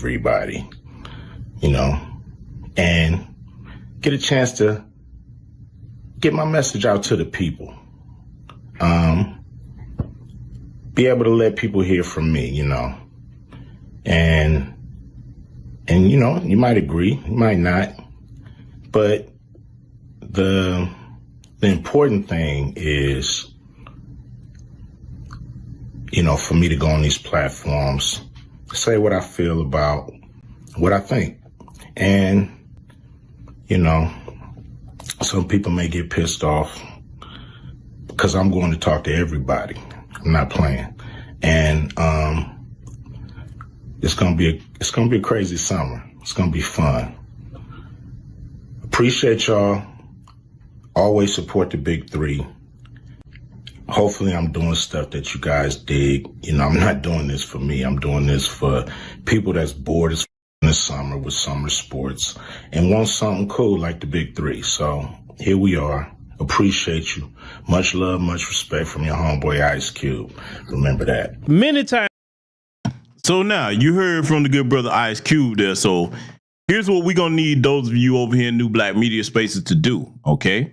Because see, when we see brothers or sisters like this that are saying they ain't rocking with them folks like that, and they're trying to go and speak on platforms where they know that the person that's going to be hosting them doesn't have an agenda, we're going to need y'all to start letting them know where we at. We're going to be working to reach out to them, but let them know. Let them know about Brother Tariq Nasheed, Jason Black, Philip Scott, Torian Rain, Vicky Dillard, okay? I could go on and on. Brother Raheem Shabazz, Sincere Love the Guy, okay? Brother Afro Ali, all right? We got to start letting them know where they can come and speak. The sister Nicole's View, she does excellent work. If you hadn't checked out our sister Nicole's View content, you need to check that sister out, man. Yeah, Lisa Cabrera, okay? I mean, I'll be here naming name after name. If I missed anybody, hey, don't take it personal. What I'm saying is we going to have to work together. We're going to be working on our ends to reach out to them, but we need y'all to let them know, hey, this is where your people at over here in New Black Media. Come talk to us, because we're not going to censor them.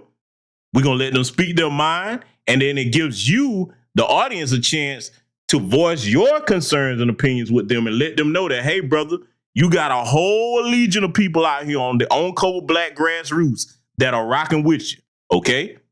And salute to that good sister, Tashina Arnold. She supports New Black Media, okay? So, you know what?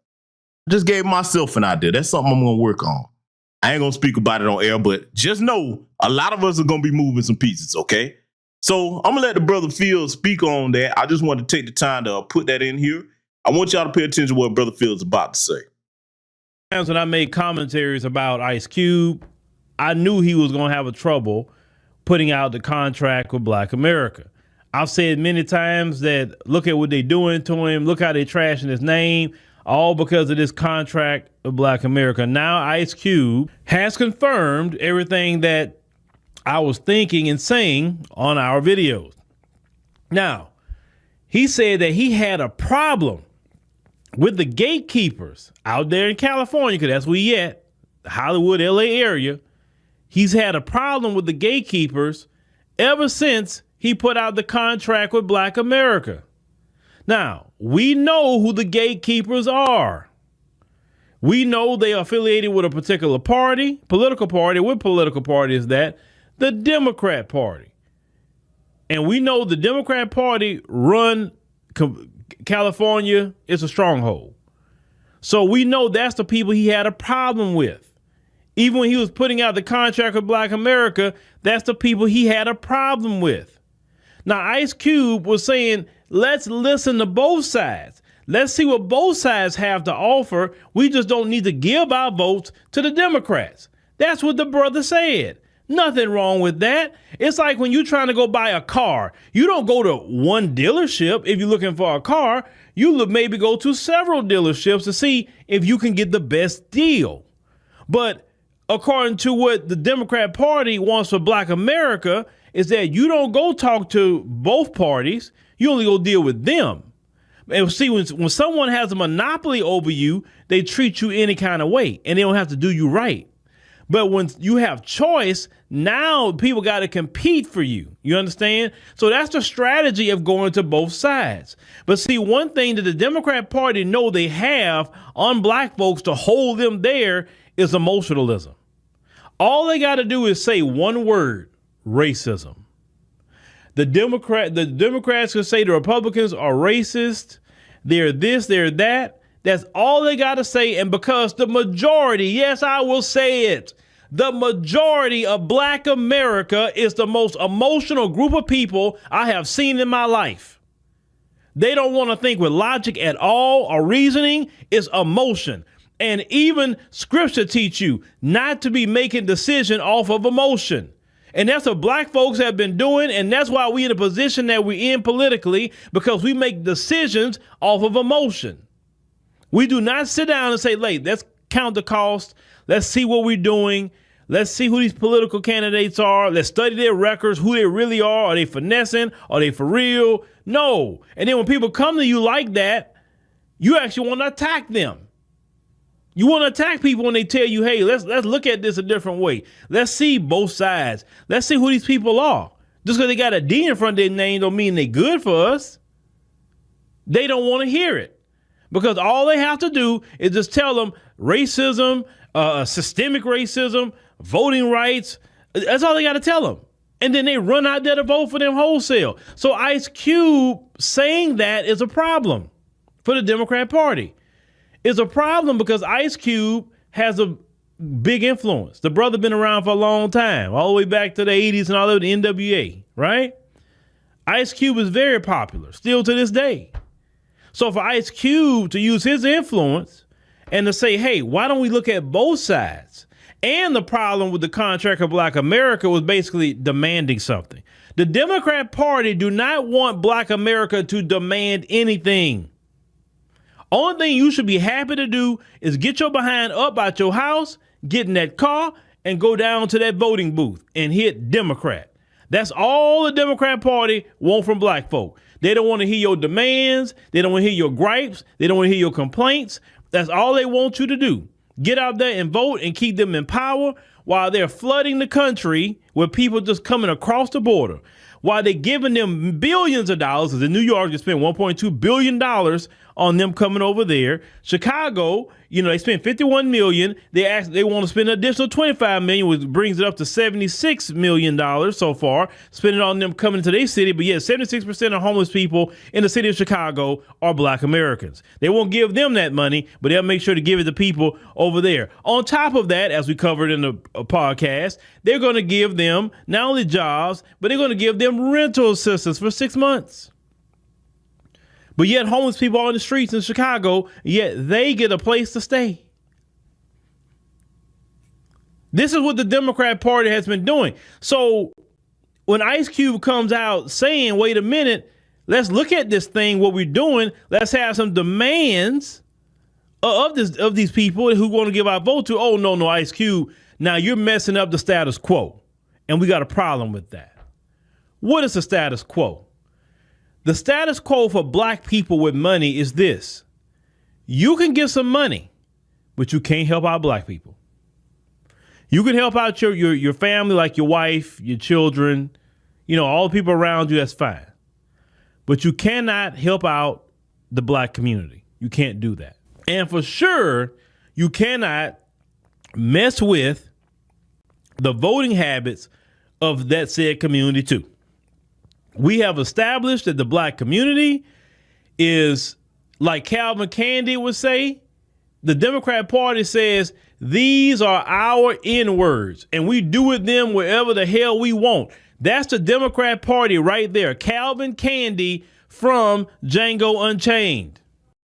And I challenge anybody to prove that statement wrong that Phil said. I challenge anybody to do it. What's the difference? Look at the picture right here in the Brothers broadcast. Okay, you got Stephen, Democrat Shield, and Calvin Candy pretty much represents the Democratic Party. I can't find any lie in our good brother Phil's statement. He's right. This is what the bisexuals for the last 50 plus 60 years have operated like. It makes no sense. Those of us with intelligence over here, when we get new information, especially, and we start looking at policy and numbers, we're not going to keep making the same mistakes like that, because at that point, it's no longer a mistake. You remember what I told you all over here? There's a difference between a mistake and a bad decision. A mistake, trip and fall over something you didn't see. Bad decision, that requires a series of thoughts that leads to a choice. When you make a choice, you ain't making a mistake. You're making an informed decision with free will at that point. Okay? So yeah, Brother Phil is right on that. Let's let him continue. That's how they feel about black people.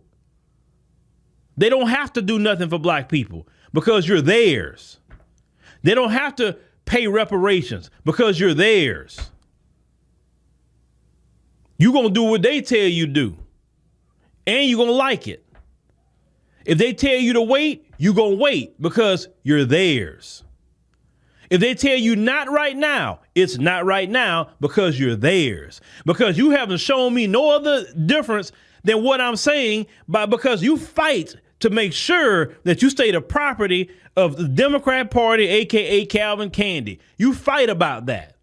You give up 1,000 excuses while You're his. You're the Democrat Party. They own your behind. They own it. This is why they blatantly disrespect you, because they don't fear you doing anything about it. So if they want to give millions and billions of dollars to people that just come across the border, they're going to do it. If they want to give billions of dollars to Ukraine, they're going to do it. Why? Because you're theirs. The only thing they're going to do for you is say, okay, you go out there and keep me in power. That's the only thing I'm a fight on. I'm a fight all day about voting rights for you, because that's the tool that's used to keep us in power. So yes, I will fight for that for you. That's the only thing I'm gonna fight for you. Other than that, I'm not doing a thing for you. I don't want your Haitians in here. I don't want black immigrants in here at all. I don't want them here, right? I'm gonna send them back. So I show my racism, but yet I'm letting the other people in. I mean, clearly you see the racism with the Democrat Party, and yet you guys don't wake up to that.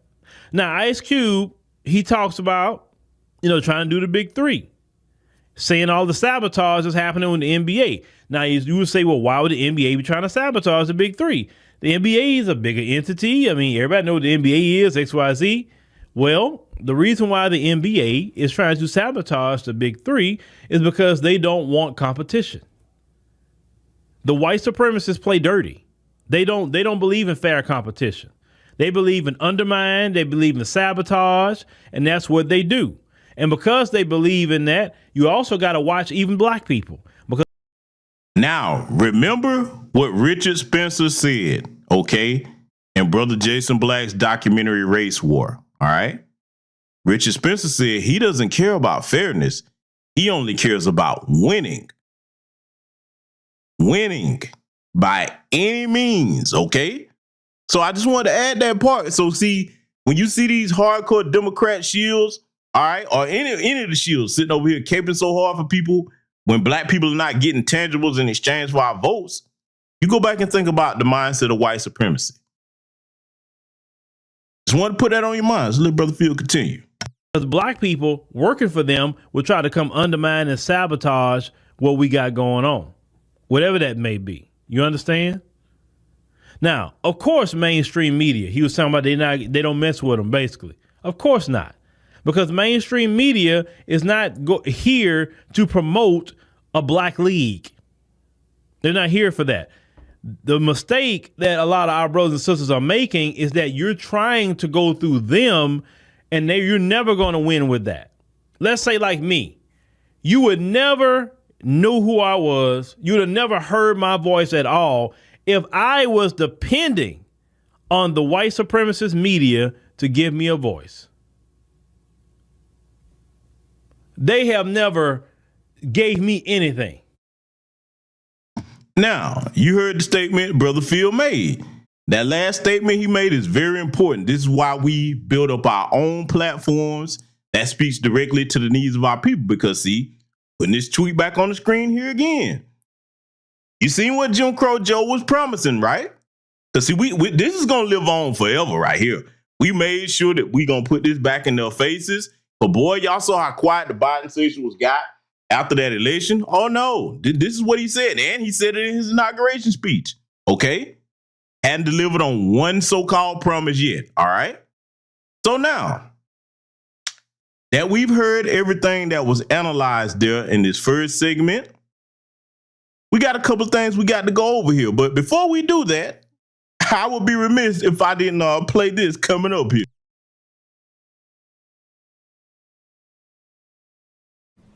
So I'm not going to sit here and say I'm going to do something that's only going to benefit black people.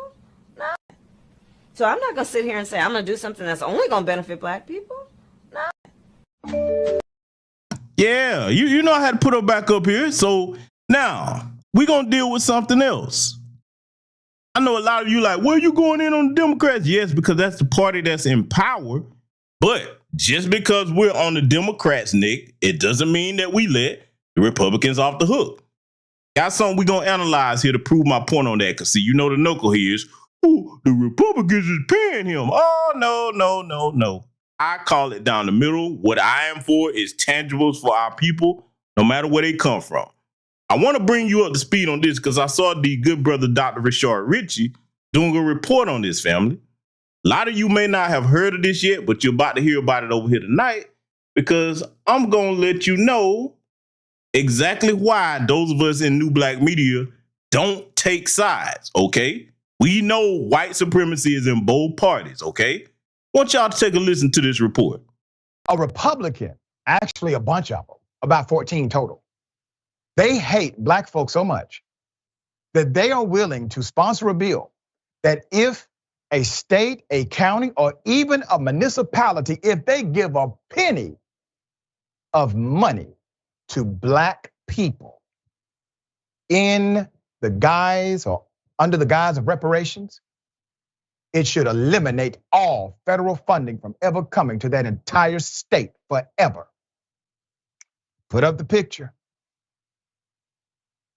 I mean, that's some hate. Texas Republicans in the House are not simply threatening the loss of federal funding for lawmakers who support reparations for black residents. They have now introduced a bill to do just that. The 13 co-sponsored bill introduced by Brian Babin would prohibit the federal government from providing financial assistance or bailouts to states, local counties, or municipalities if they support reparation laws that are associated with descendants of slaves. Now remember, in the bill itself, it makes the distinction. We're not talking about reparations. We're only talking about reparations as it relates to descendants of slaves, but they're not racist. This is one of the most insane bills, and that's saying something in this era that you will hear. There's more. According to Babin's bill, the US government, including the Federal Reserve System and independent agencies, may not provide any loan, any grant, or other form of financial assistance to the government of any state or political subdivision thereof, or any agency or instrumentality of such a state or political subdivision that enacts into law any program providing reparations on the basis of what? Slavery. Slavery, or race, or ethnicity, national origin, or historical practices related thereto. Related to what? Slavery. That's it. Just black people. He should have just said it. We don't want Negroes getting nothing. So anything related to Negroes and money, they can't get it, or your whole state gets no money from us. As if it's their money in the first place. You realize that black people pay taxes, right? You do realize that our allies pay taxes, right? Now, this is exactly why we have to impress this upon our people, because like Dr. Rashard Ritchie just said, we pay taxes. Only point of contention that I would make to our good brother, Dr. Rashard Ritchie, over here, we can't have no time to be concerned about so-called allies, because yes, there may be individual allies, but as a collective, no. We don't have any friends, like Dr. John Henry Clark said. So respect to our good brother, Dr. Rashard Ritchie, but these allies, no. We don't have allies as a collective. Individuals, sure, there may be some individuals in all groups here or there that'll speak up for the right thing and producing justice. But as far as a collective, we can't afford to put the cape on for them. So that's the only point of contention I would have there. But I'm bringing this to you all because a lot of you probably didn't know nothing about this. See, this is why we have such a hard fight on our hands, because when it comes to these Sambos and Coons and Shields, we can't afford to play with them. They're going full steam ahead with this to try to block reparations. But see, they got another thing coming, because that doesn't mean we just going to accept that and stop talking about it. Oh, no, we're going to be busy on the grassroots to make sure we do what we need to do to challenge them. Because, see, let's be clear. Those of us with courage, we don't give a damn about the dominant society being angry, upset. They already been angry, upset. But those people that were so afraid of Trump and all the rest of them on either side, because they're both white supremacists. What can these white supremacists do to us that they haven't already done and haven't continued to do? You see what I'm saying? See, that's where those of us that have courage, that's how we're thinking. We're thinking not just about ourselves, but for the future. Think about your kids, your grandchildren. They shouldn't have to keep going through these things right here, dealing with white supremacist injustice and oppression, okay? So I just wanted to point that part out, but I want y'all to listen to the rest of what Dr. Rashard Richey is about to state here regarding these happenings here with these Republicans. And that those who are adversely impacted, well, you're also deciding to adversely impact individuals that may even support you. It is insanity on top of insanity, as I say. But there's more. American taxpayers, according to him, should not be forced to pay for radical, race-based reparation payments to please the woke left. That's something else that I've been going hard in the paint about, and I'm gonna say it one more time on this broadcast here tonight. Just because white supremacists have hijacked the term woke, again, as black people, we must hold our ground and say, listen, that word, it only means what we say it means, and you do not have the authority to redefine it. See, I've heard this from a lot of sisters too. Let me say this to y'all. When white supremacists pull that on white not say so, you don't bow down and accept that. You be like, no, the word means only what we say it means. You're not gonna hijack it and then just turn it into a catch-all term, all right? We got to protect every aspect of our culture, right down to the definition of words, okay? Because see, going forward, it's going to take that type of solid, ironclad willpower in order for us to get what we need as a people, okay? So I just want to take the time to point it out. Let's let it continue. Fox News. My bill ensures that government entities enacting reparation laws based on race, ethnicity, national origin, or slavery cannot receive federal bailouts. Babin said. America actually likes reparations and bailouts. We've given reparations to Native Americans, not to the tune that they deserve. We've given reparations to many groups, including the Japanese and Jews. We've given bailouts to banks, car industries. But as soon as the conversation starts, and I mean conversation because the only thing we really have is a commission to study reparations, and we can't even get that funded. A commission to study reparations has caused a new commission of Republicans to say everybody who engages in this type of action will have the federal government oppose them. I'm fine with the committee not being funded because see what I will say to you, good brother, Dr. Rashard Richey, we're not gonna sit around waiting on no study. These other groups that got reparations, they didn't have a committee and a study before they got reparations. No, they cut the check. So I'm fine with that. That HR 40 sham, oh no, we good. We don't need no study. We're living study at this point.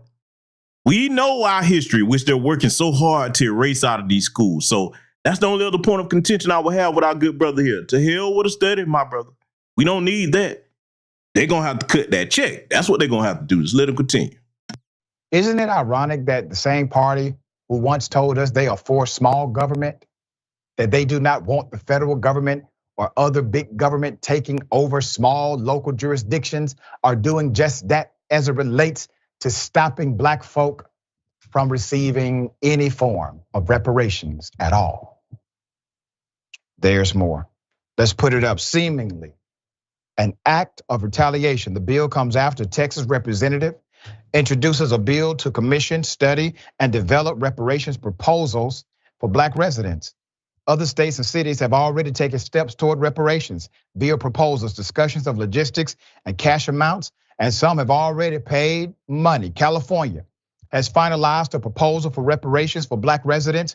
Evanston, Illinois has already paid some money to residents with this restorative housing fund. The fund allocates $25,000 worth of housing improvements, mortgage assistance, or down payments to black residents who lived in Evanston between 1919 and 1969.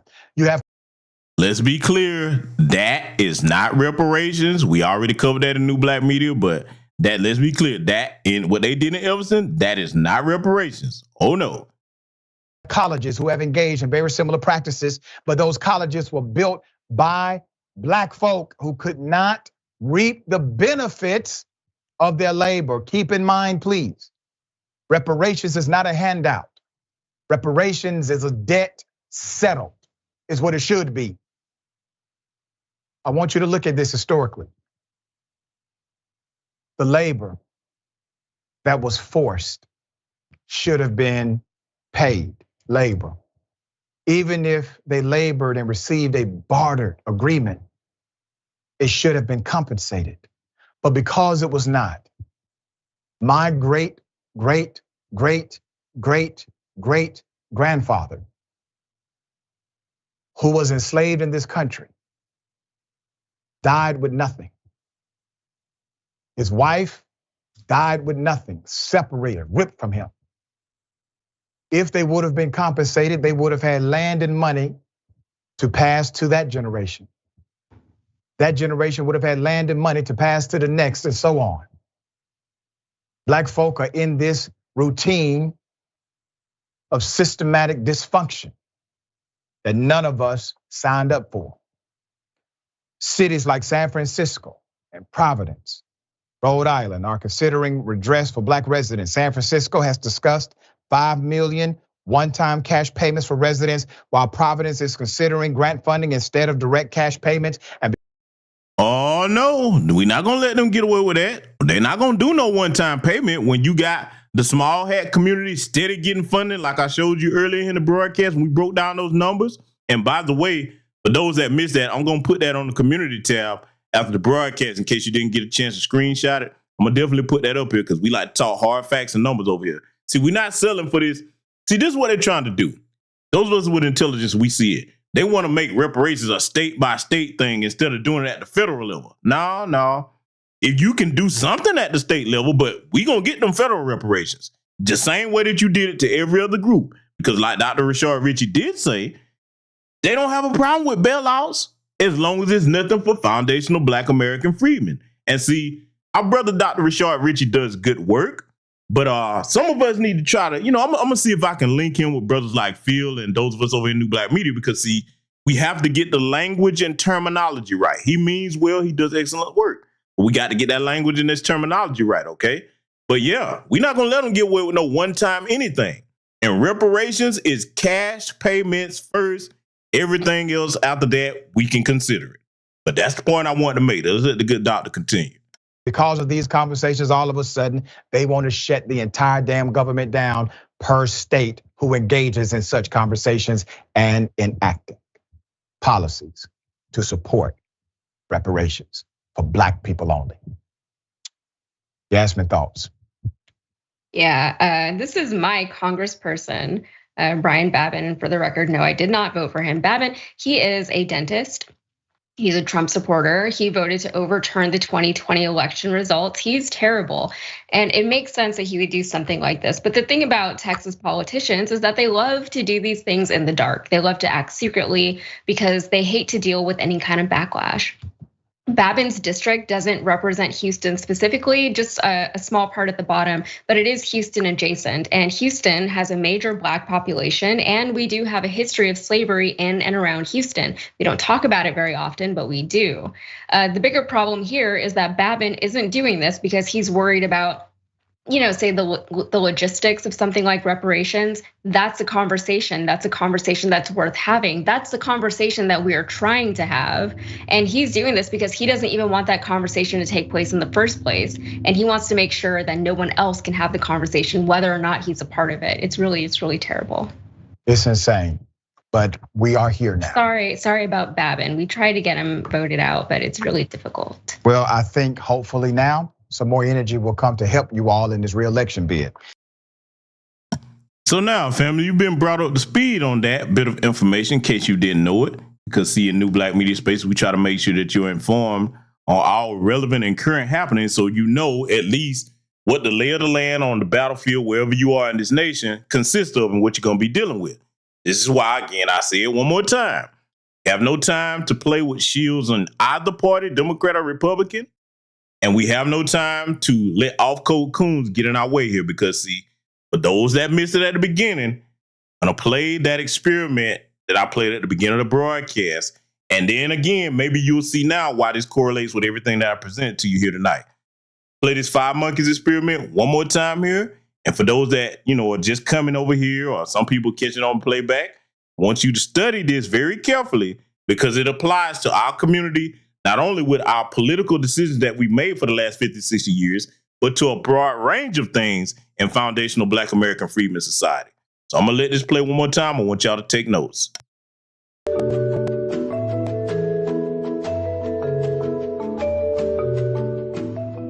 A group of scientists placed 5 monkeys in a cage and in the middle a ladder with bananas on top. Every time a monkey went up the ladder, the scientists soaked the rest of the monkeys with cold water. After a while, every time a monkey went up the ladder, the others beat up the one on the ladder. After some time, no monkey dare go up the ladder, regardless of the temptation. Scientists then decided to substitute one of the monkeys. The first thing this new monkey did was go up the ladder. Immediately, the other monkeys beat him up. After several beatings, the new member learned not to climb the ladder, even though he never knew why. A second monkey was substituted, and the same occurred. The first monkey participated on the beating for the second monkey.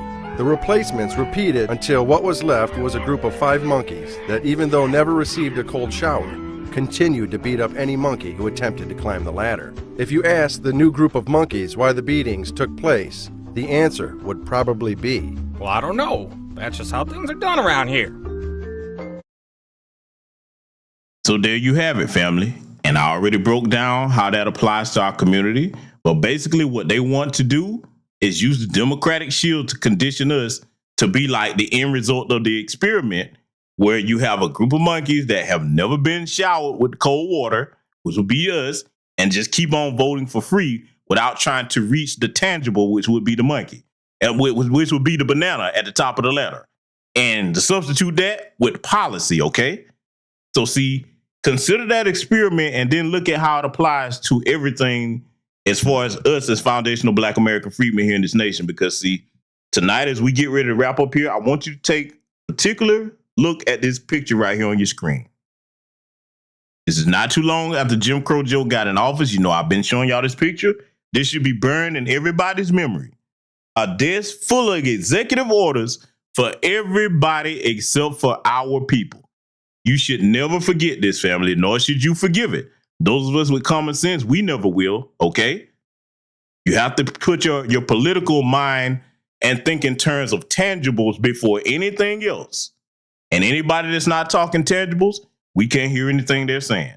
So with that said, I hope everybody continues to enjoy the rest of your weekend.